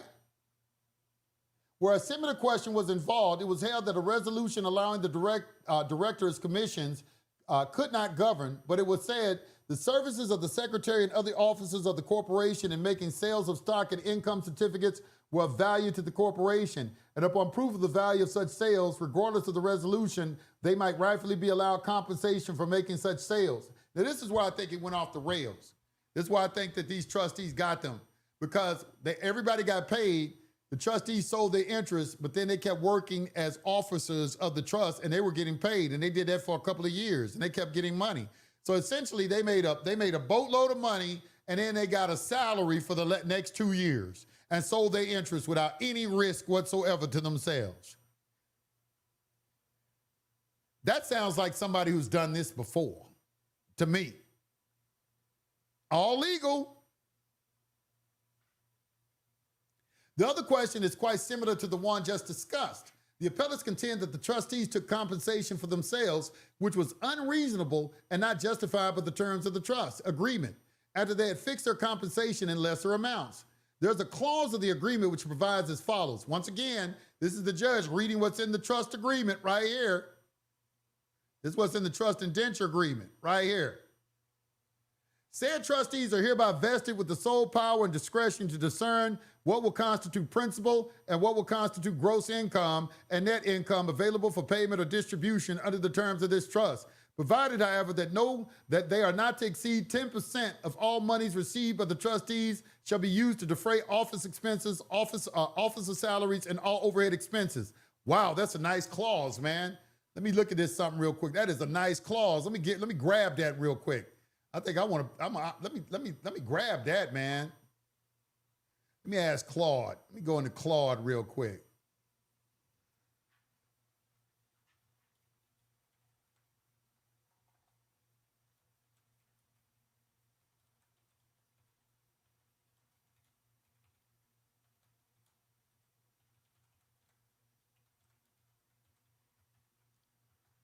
What do you think about this clause, and can it be updated to modern times?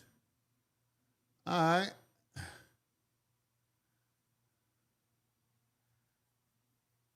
What do you think about this clause, and can it be updated to modern times? Look at this clause. This how you build your own trust indenture agreement.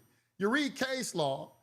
It don't matter if it's old or not, but this clause was a good clause. It worked for these trustees. I'm gonna analyze it real quick. Let me just look at this clause real quick. Let's just see. Let me analyze this.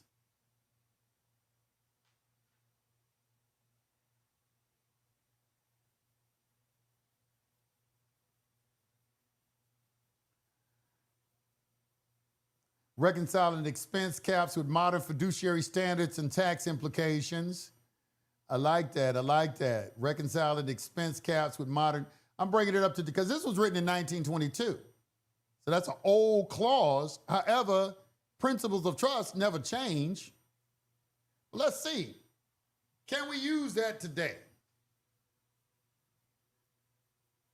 Draft and modernize allocation and expense provisions with safeguards. Okay, well, Claude, obviously it says yes, we can use it because it's modernizing it already. Structured and modernized clause with statutory safeguards and discretionary overrides. This is a vintage business trust clause. The phrasing, trustees plus separate officers, a gross receipts overhead cap, is characteristics of mid-20th century declarations of trust. It's doing two unrelated jobs in one sentence, and both halves have defects worth fixing before it goes into an institutional instrument. And that's what we do at SPC University. We put together institutional organizations. That means they're the highest standard that there is. The allocation act. The grant is real and still permitted. Principal and income statutes, the 1997 Uniform Prudent Investors Act. Now the 2018 uniform, I don't know what that is.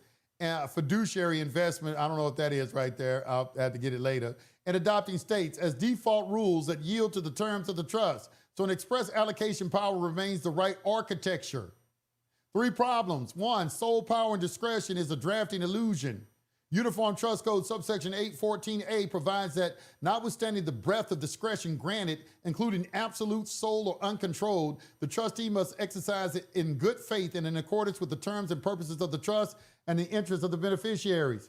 Restatement 3rd of trust, which is one of the authorities of trust law, restatement of trust, subsection 87 is to the same effect. A court will read that standard in whether or not you write it. So that's what the Uniform Trust Code is. It fills in the gaps. So right here it says a court will read that standard in whether you write it or not. Better to state the standard yourself so the instrument controls its content rather than importing whatever the form supplies. And that's what you always want. Right there, you want to try to stay out of the hands of the Uniform Trust Code at all possible. You write it yourself. You don't want any ambiguity. This is what you learn when you come to SBC University. You're not going to learn this in an echo chamber. You're not going to learn this on your chat GPT. Number 2, it conflates characterization with distribution. What constitutes principal/gross income, net income is an accounting characterization. Available for payment or distribution is a distribution decision. Different standards should govern each. Merging them means a challenge to one contaminates the other. I like that. It omits modern tools. No power to adjust between principal and income, no unit trust and conversion, no reserve authority, depreciation, depletion, capital replacement. A 1950s clause predates all 3. And an unbounded allocation power carries a tax risk that didn't exist in the same form then. I tell people that all the time. Taxes have been updated and modernized now. Every time the Commissioner of the Internal Revenue loses a case, he modernizes the tax code.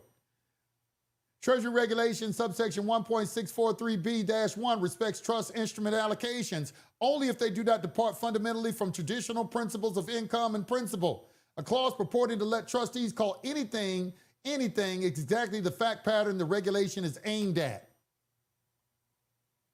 There were people saying that you could declare what principle is and you can't anymore. They got a regulation over that. You at one time you could, you can't anymore. The 10% cap half. This is the weaker half, and I argue the concept is worth reconsidering rather than modernizing. The base is wrong. All money received is gross receipts. It sweeps in capital contributions, loan proceeds, sale proceeds, or corpus, return to capital, insurance recoveries, sell one significant asset, and the expense allowance balloons for that year. Hold assets quietly, and the trust is starved of administrative funding precisely when the workload, compliance reporting tax is fixed. The scope is under-inclusive and gameable. Office expenses, officer salaries, and all overhead arguably exclude a trustee compensation as such. Taxes, professional fees, insurance, and litigation costs. A cap this porous either doesn't bite or is defeated by recharacterization. No consequence. The clause states a limit and stops. Void, personal liability, duty to restore. Silence here is the most serious defect. An unenforced ceiling is a ceiling trustees treat as a target. No override, that's right. An unenforced ceiling, that means they're going to take advantage of it. This is why you got to be careful about allowing somebody to draft a trust instrument and then being the trustee of it and administering it themselves. Worth naming what the cap was originally for. It's a crude proxy for a reasonable compensation standard aimed at trustees paying themselves and their associates out of a trust receipts. Modern instruments handle that through a disinterested approval process and a reasonable standard, which is your Article 4. If Article 4 is doing the work properly, a gross receipt cap is redundant at best and a source of interpretive friction at worst. Redraft. Okay, so here's a redraft. Now look, I want y'all to see how this modernized it right here. This is the Cadillac modernized version of this clause right here that was right here. This right here, he's filling on all those gaps, and based off the case law that has been uploaded to him, because I upload a lot of case law to all my AIs. That's all we do is do trust. Look how that expanded. This is being thorough. This right here is eliminating ambiguity, uncertainty.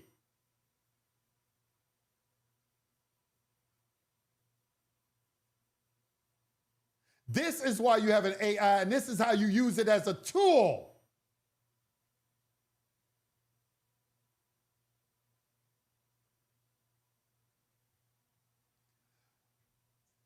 Oh, you know what? I'm going to send out a link today for all the people who attended the private placement webinar. I'm sorry, I forgot to send it out. I will send it out to all of you. I'll have somebody send it out. I have my assistant send it out to all of you.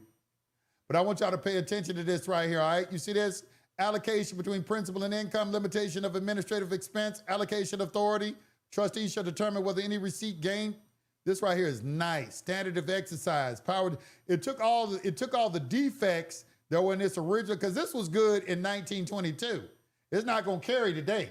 However, the principle upon which it operates is still good.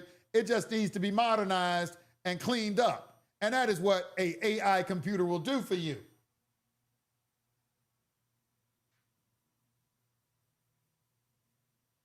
This is nice. I'm going to keep this. Man, this looks good. Allocation between principal and income, limitation on administrative expense. This is nice. Standard of exercise, power to adjust reserves, tax conformity, administrative expense limitation, definitions. Got definitions in there too. That's what you always want to do. All right, clearly define the terms that are being used in your document. 2 decisions I'd put back to you. Yeah, you don't need to read that. We'll read that ourselves. We'll read that later. I don't need to be giving you all that, what me and my Claude talk about. Anyway, let's keep going. As we have already observed, the trust provided that, subject to the limitation just quoted, the trustees were authorized to pay themselves such compensation as they deemed reasonable. On April 7, 1922, the board fixed a salary for Respondent Horton, a secretary, of $350 a month. You know this in 1922. That was a lot of money. That was good money in 1922. $350 a month. On April 22nd, 1924, they voted themselves a salary of $150 a month from January 20th to 1922 to April 20th, 1924, in consideration of the time given by each trustee to the affairs of the syndicate and of the value of the services rendered. Beginning August 8, 1929, Horton was raised to $500 a month, and Dunbar's was paid $350 a month. Look at this, boy, they just getting paid. What they have done, look at this, in 1929. All right, from 1922 to 1929, they just been paying themselves a salary. All of it legal. They got the consent of all of the the units of beneficial interest holders, who are now mad because they done lost money, and these people then skipped out, didn't lose a dime. They made their first lick, and then they sold their interest in it, and then administered the trust for them, getting paid every month, a nice salary. Let me tell you something. You think you got game? You don't have any game these white boys got. Y'all don't. Y'all out here trying to sell dope and do things like this is the real game, man. Once again, you better get in the class with Mr. Brewer. Mr. Brewer is, let me tell you something, that Mr. Brewer has a class showing you how to do this right here, man. You're not going to see me much longer.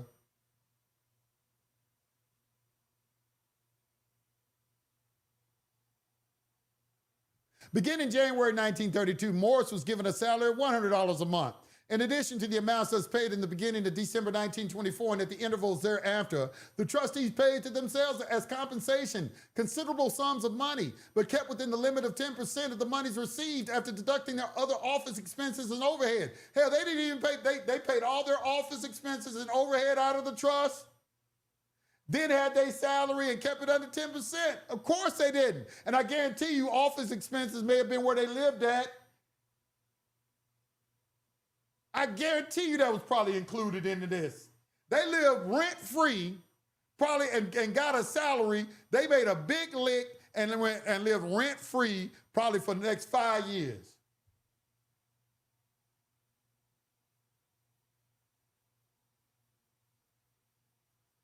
Two of the trustees died in 1925 and the vacancies were not filled. Of course not. Why would they fill the vacancies? Now I ain't got to split money with 2 other dudes.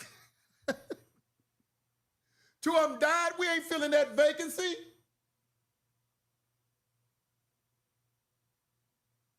The trial court found that the respondent trustees had not taken more compensation than allowed by the terms of the trust agreement and had taken less than the 10% named in the trust agreement.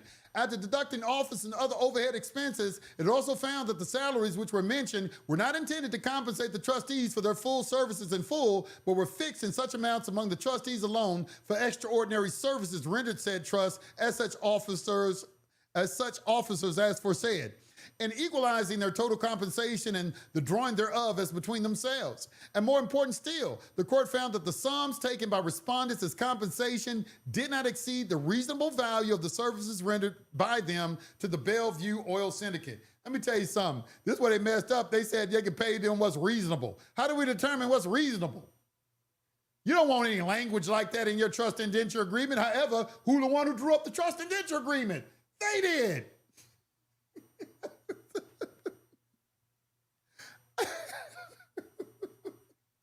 I just appreciate good game. Let me tell you something, ladies out there. This is to the ladies out there. This is to the ladies. I appreciate good game. If you got good game, it's just bad game I don't like. If you got some good game, I ain't mad at you. It's raggedy game, and you still expect to get paid, I don't like. Get your game. This is good game.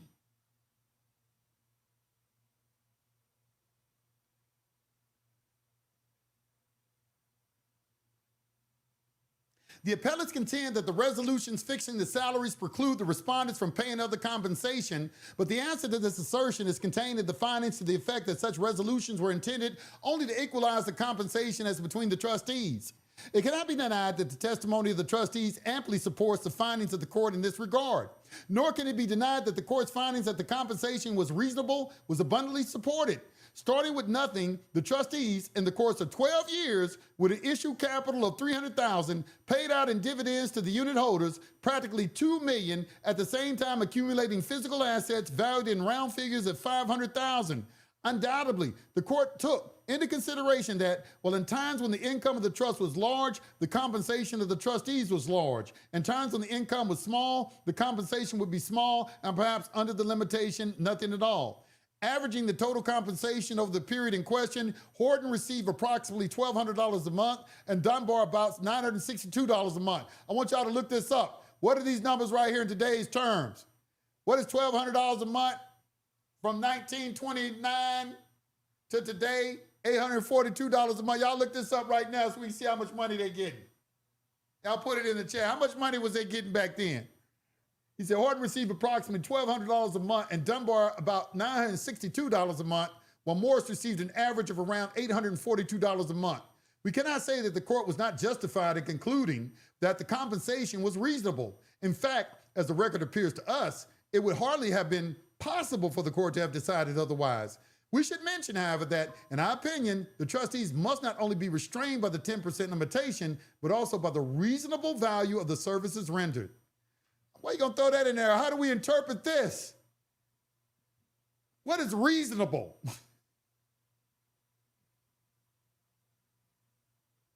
Anybody find out how much this is? How much is $1,200 a month in today's time? So they was getting $23,517 a month.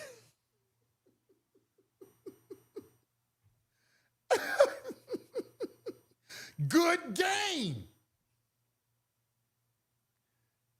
Hey, y'all over here, y'all want me to worry about $49.90 a month.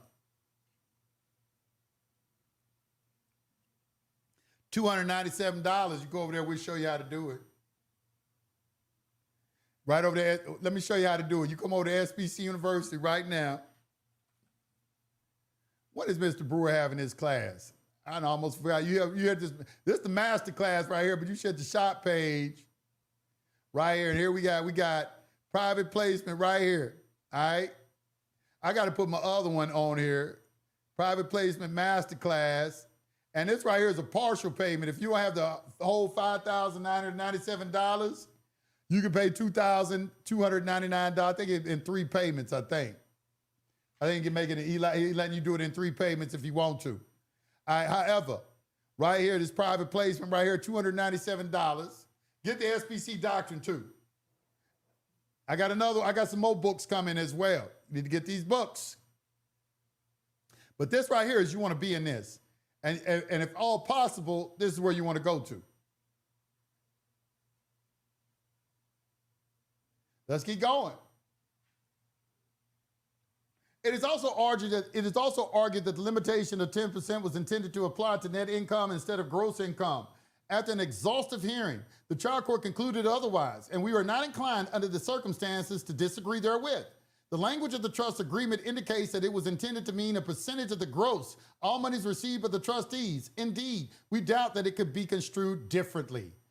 What did they go by again? They went by the language of the trust document. All right, indicated that it was the gross. That last point raised is, who wrote this again? Who wrote it? They wrote it. They wrote everything to benefit themselves. They knew what they were going to do. They've done this before. This was too well thought out. I don't know. Were they crooked? They did everything the right way. They ended up taking all that money they made them people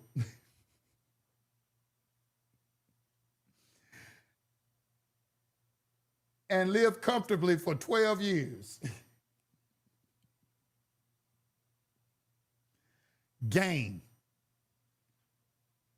The last point raised is that the respondent trustees were guilty of such fraud in settling the prior action brought against them as necessities that necessitates their removal. An action was brought against the respondents by one pen, raising most of the claims which were involved in the present action. That action was tried, and the judge entered a minute order finding in favor of the trustees on all points except with respect to the matter of compensation taken by them. On that point, he found against them and ordered that judgment be entered against them in the sum of $247,500. Now look, now I want you to see how the trustees finessed this. They finessed this right here so cold. So they did lose the money judgment of $247,500. Somebody tell me how much money that is in today's term. $247,500. Before findings were made, now watch what the trustees did though. Watch the game. Here's the finesse move. Before findings were made and formal judgment entered, the attorneys for all parties to that action entered into a compromise agreement under which that action was dismissed. These three trustees agreed to pay $25,000 to Penn's attorneys for attorney fees and costs, some $6,000 of which was paid by the trustees personally.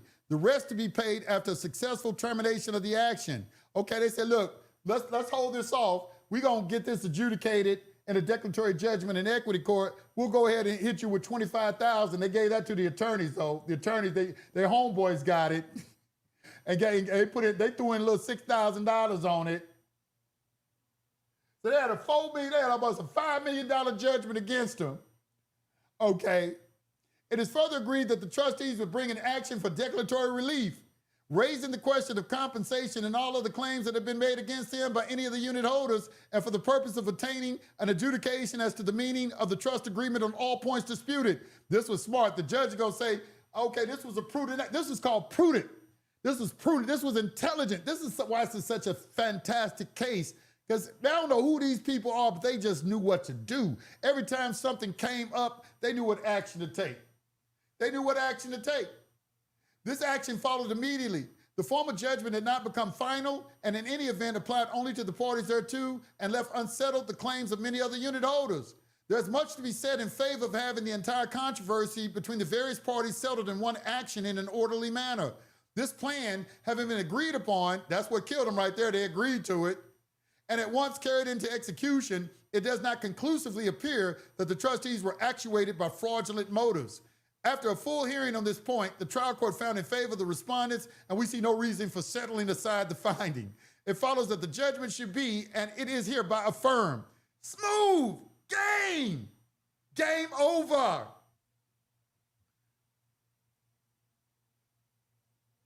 This is why I read case law.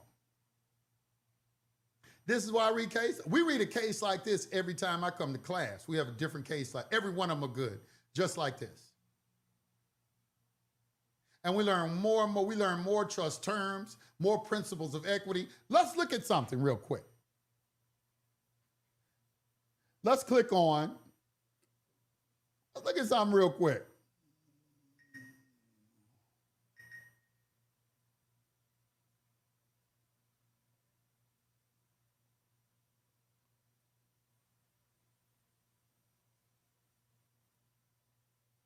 So under here, see that right there?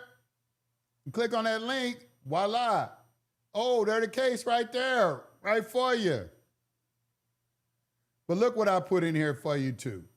After you read the case, this is what I do for my students. At the end, we have what? Oh, let's go through this real quick. Let's go through this. Fiduciary interested transactions and the limits of self-authorization in the common law business trust. The limits of self-authorization.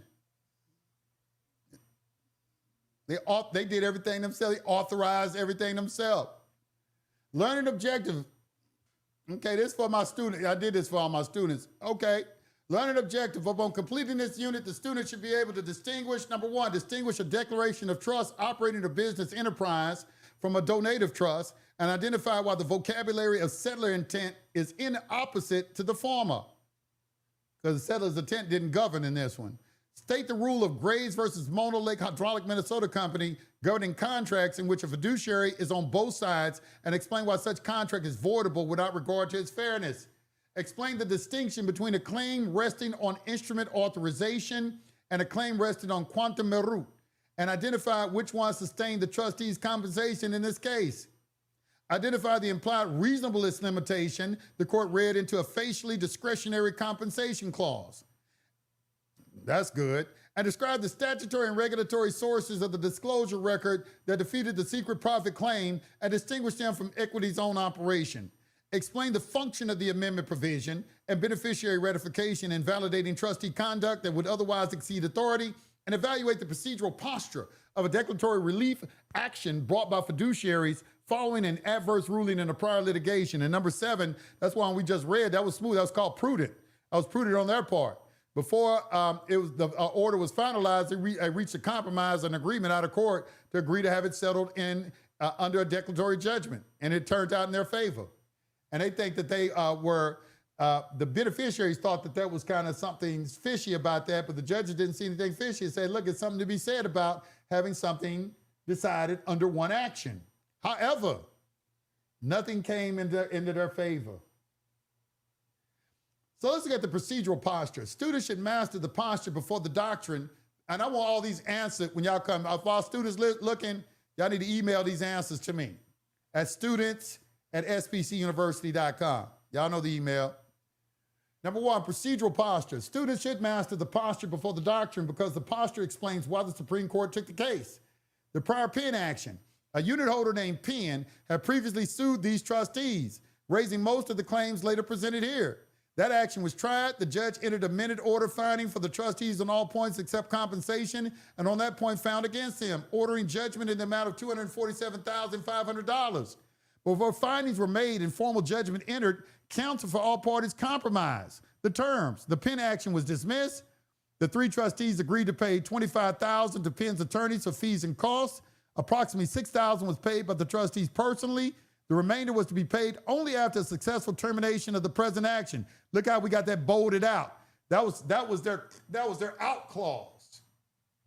The trustees agreed to bring an action for declaratory relief, raising the compensation question and all of the claims made by any unit holder.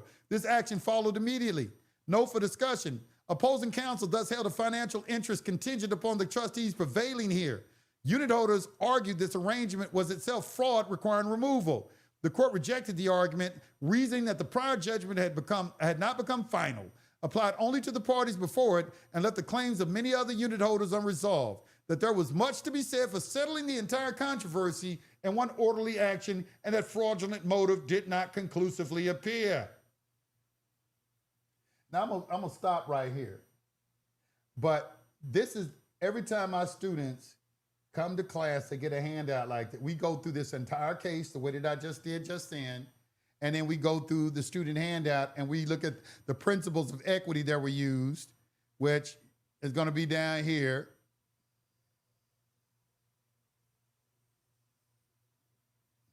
Central holdings, compensation, limitation of court act. This is the breakdown of the case. Note why the settler's intent is the wrong frame, voidable, individual capacity finding, currency of authority, drafting implications. Now, the drafting implications are important because that's where problems can arise at if you don't draft the instrument properly. See, there is so much. Let me tell you something. You have no idea in dealing with trust. A lot of the stuff that y'all are dealing with is like, it's like elementary school type stuff. There's no way that you could know all of it. There's no way that you can use an AI and get everything you're going to get out of it. You have to read the cases. And that's coming from someone who's been doing this for about 15 years.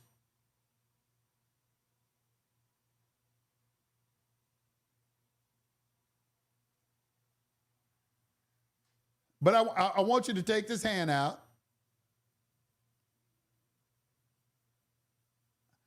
This is what I give all of my students.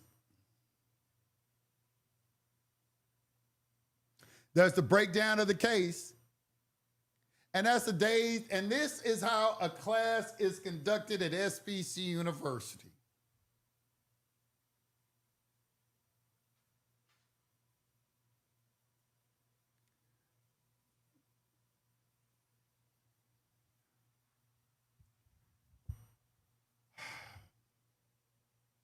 That was a good case.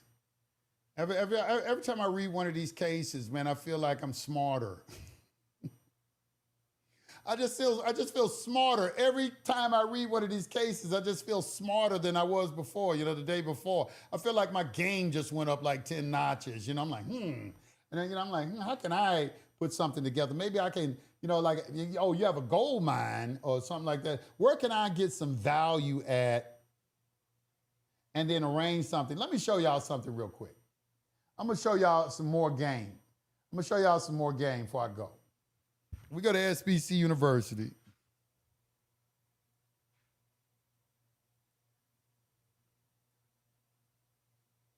Let's see if I can put you up on game. Some more game.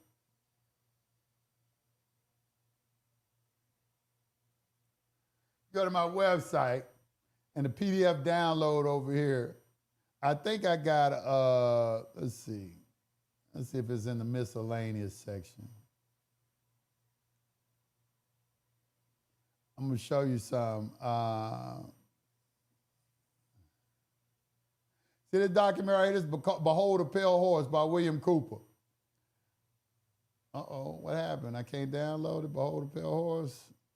Can I download it? Okay, I can download it. Good. Let me download it real quick.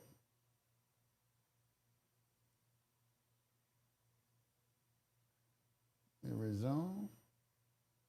Uh-oh, I think I might have erased it. Okay, let me Google it.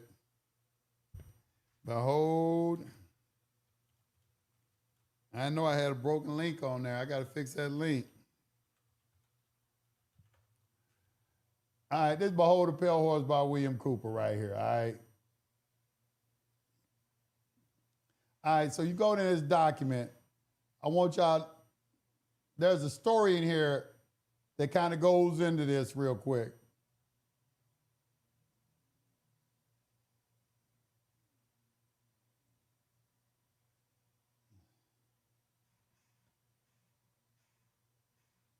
As a protocol to learn elders design. This right here, the story of Jonathan May.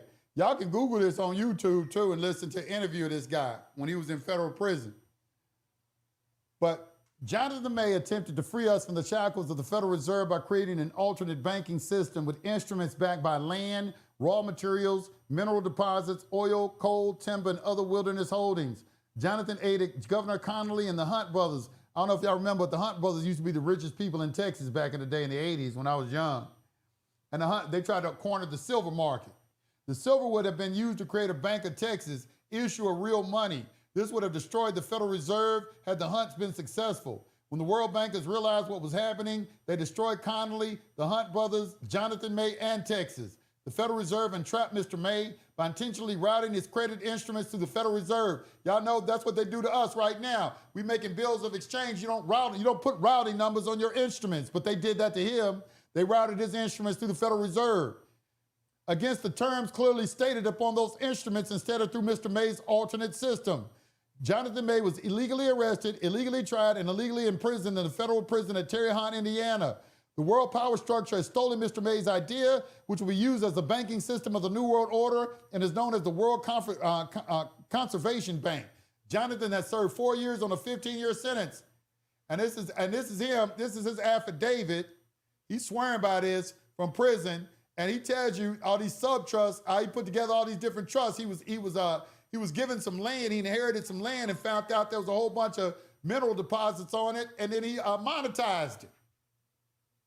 And he's telling you right here how he did it. So if you can follow this story, if you're sophisticated enough,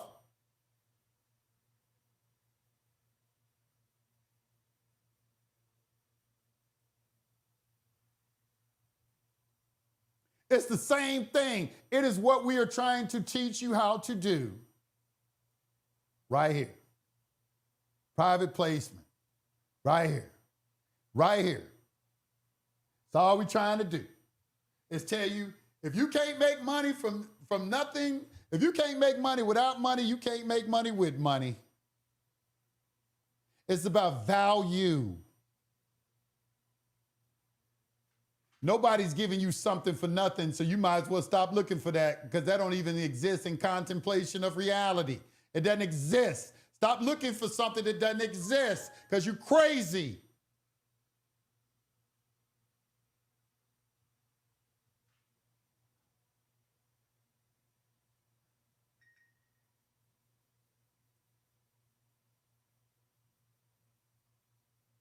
All right.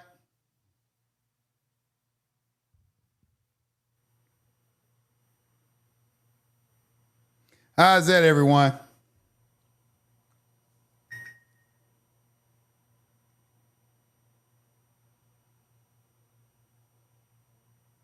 Somebody called me a demon. Okay, I'll be a demon as long as I be a rich one.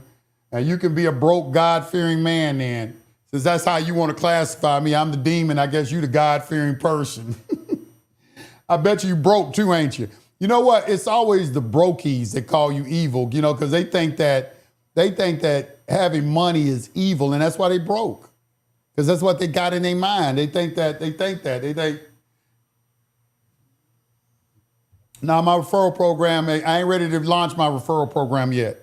I think I got a couple of things I got to do. I ain't ready to launch it yet. I'm sitting here steady educating you about trust, and you ready for the referral program. Let me just put it like this. You will not be a part of any referral program until you've gone through my trust class. There's no way in hell you could even participate in it, so stop asking. If you haven't been through this trust class, don't even think about going into any type of referral program, because that's what it's for. It's for the people who understand how a trust is administered. So don't even think about it.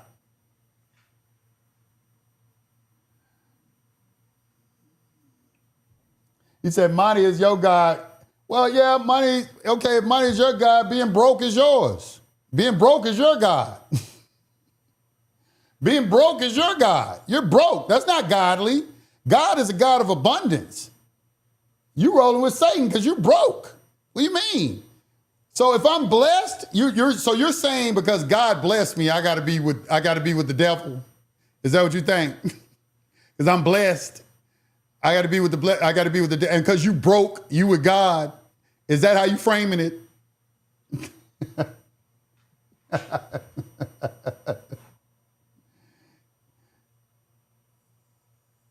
He said, money is your God, clown. Hey, you want me to do a call-in show? You want to call in and talk to me? Call me a clown in my face? Because I know you ain't got the balls to do it. You want them keyboard dudes. You better stay in your lane now. You better stay over there in that lane where you at. You better stay with the brokies. You know what the Bible is back. You know, if you take the 5 people you hang around and you average out how much money they make, that's how much money you make. Who are the people that you hang around?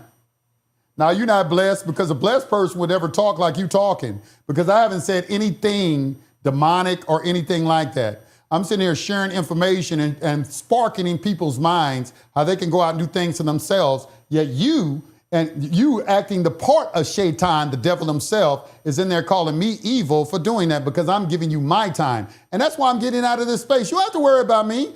I'm going to take my devil ass and I'm going to go hang out with the rich people. Because I don't need to be over here with you. You broke and everything, and you calling people evil.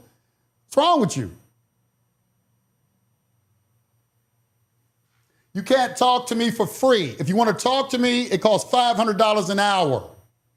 If you want to talk to me, this is how you talk to me right here. Go over to SBC University.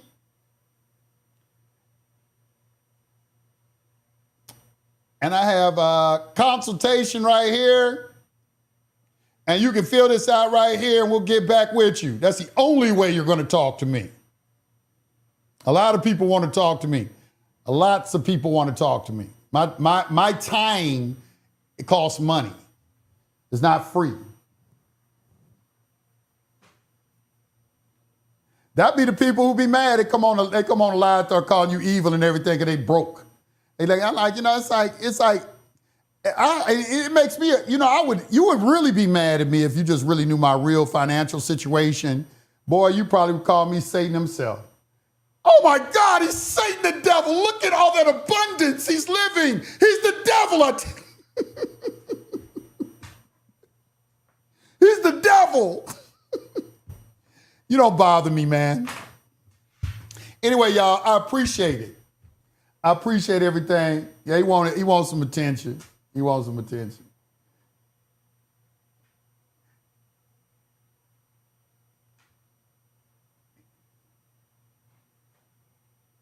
I know referral programs are a way to make money without money, but there are legal ramifications surrounding it. And there are things that I would prefer. My intention behind doing it is for investment purposes. And the reason why I say you have to go through the trust is because the reason I did this, once you understand how it operates, then you can feel comfortable doing what you're doing. Because the problem why so many of you are broke is because you don't trust anybody. You don't, you're like this guy in the chat, you got this mentality that anybody who got money is evil. And that's a Marxist, communist, socialist type of indoctrination that they're suffering from. It's not anything of God. It's amazing how so many of them will try to characterize something as them being godly and somebody else being satanic. Yet when you read the word of God, it goes contrary to everything that they're espousing. Jesus said in Mark 11:22-27, you can tell this mountain to be cast into the ocean and do not doubt it in your heart, but believe the things that you have said as if they have happened. Nothing shall be impossible to you. Now, this is what Jesus keep preaching. He calls you gods, John 10:34, Genesis 3:22, Psalms 82:6, all these things in the Bible, but these people claim to be of God, but they're not. And this is what Jesus was saying in Matthew chapter 15 when he said, these people honor me with their lips, but their hearts are far from me. And this is also when he warned us about people coming in his name in Matthew 24, verse 5. He said, many shall come in my name, saying, I'm Christ, and deceive many. Okay, I'm going to tell you what it is. It's St. John 8:44. You are of your father, the devil. He was a liar in the beginning and abode not in the truth. That's who you are, my man. Fool.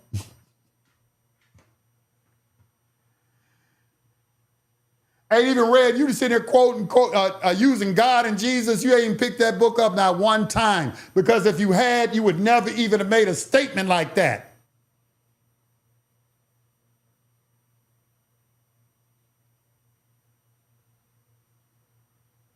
I do know God.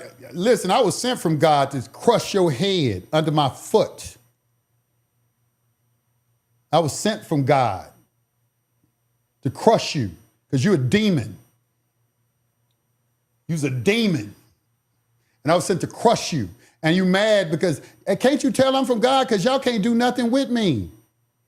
I've been here 15 years. You can't do nothing with me. It's been people like you coming into the chat for the last 15 years. You can't do nothing with me.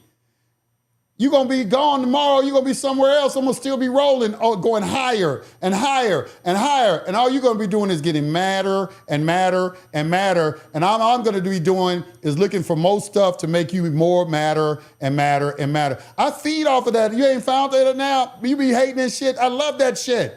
I be wanting to make you mad. You go out there, you're going to be my street team. You're going to go promote me. You're on my street team. Why are you over here on my channel if I'm the devil? I don't understand. How are you over here on the channel with the devil? Talking about you of God. Now, I ain't going to block him. I ain't going to play with him like a mouse. A cat play with a mouse for a little while. I ain't going to block him yet. Where you at?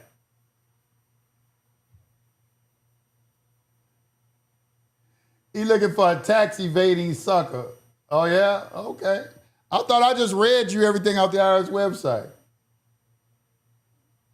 Sent gold coin for 10 jewels. So, everybody, once again, let me do this again right here. I want y'all to go over and sign up for this class. It is going to be on Tuesday, July 28th at 7 p.m. Okay, I just gave you the game. You're going to have to, Tuesday, 7 p.m. Central Standard Time, it's $297. Private placement memorandums, DT structures, what they don't want you to know. Most people never get a clear look at how private placement and DTC eligible structures actually work. In this live session, Stephen Brewer is a devout Christian, devout, married. You gonna call him the devil too? You gonna call him the devil too? I bet you don't even have no wife. You sit here talking all that stuff in the chat. Right there, 296. You're gonna get mad, boy. Hey, why don't you pay and come to the event too, so you can get real mad, so you can see how many people came. Yeah, you get real mad. You get real mad. I'm through with the class. That's the only reason I'm dealing with it right now. I'm through. I'm about to get off, y'all. I gotta go. But anyway, I appreciate everybody. I appreciate all of you. In all seriousness, I really do appreciate all of you. Thank you. For your support over all of these years. Hopefully you were able to get some value from this. I would wish you to like, comment, and subscribe. Even the Beelzebub person, you're welcome to comment too. And you should follow, the Lord of the Flies. You should comment and follow and everything. Since you are of God, then maybe you should do some godly things. And offer. Like Jesus said, you have to give in order to receive. Give and watch your situation change. You won't be as angry as you are. You won't be mad, you won't be jealous, you know what I'm saying? Because, it's kind of effeminate when a man is watching another man's pockets. That's kind of effeminate. You shouldn't do that. You have just as much power as I have. God made you a living spirit as well.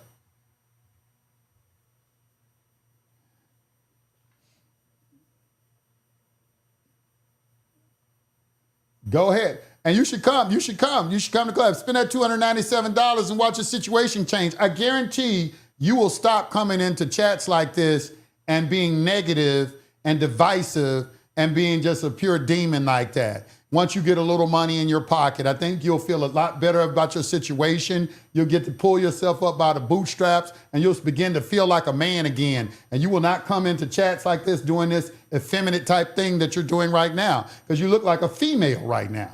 That's not manly what you're doing.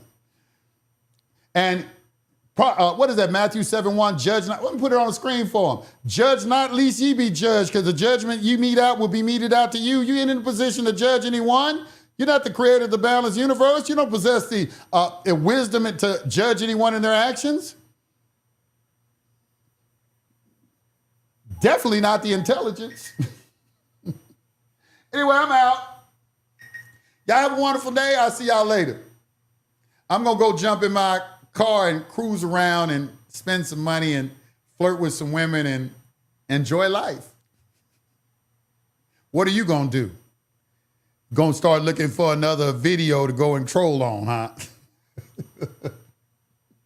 Anyway, I'm out, y'all. Y'all have a wonderful night. Hopefully I'll see y'all at this private. I'm serious about that. You're going to get some good information. Make sure you're there. Peace. I hope you enjoyed this. Get the hit the link under this. Get the handout. That's for the students. Study it. That's my makeup class to you. All right. Peace. I'm out.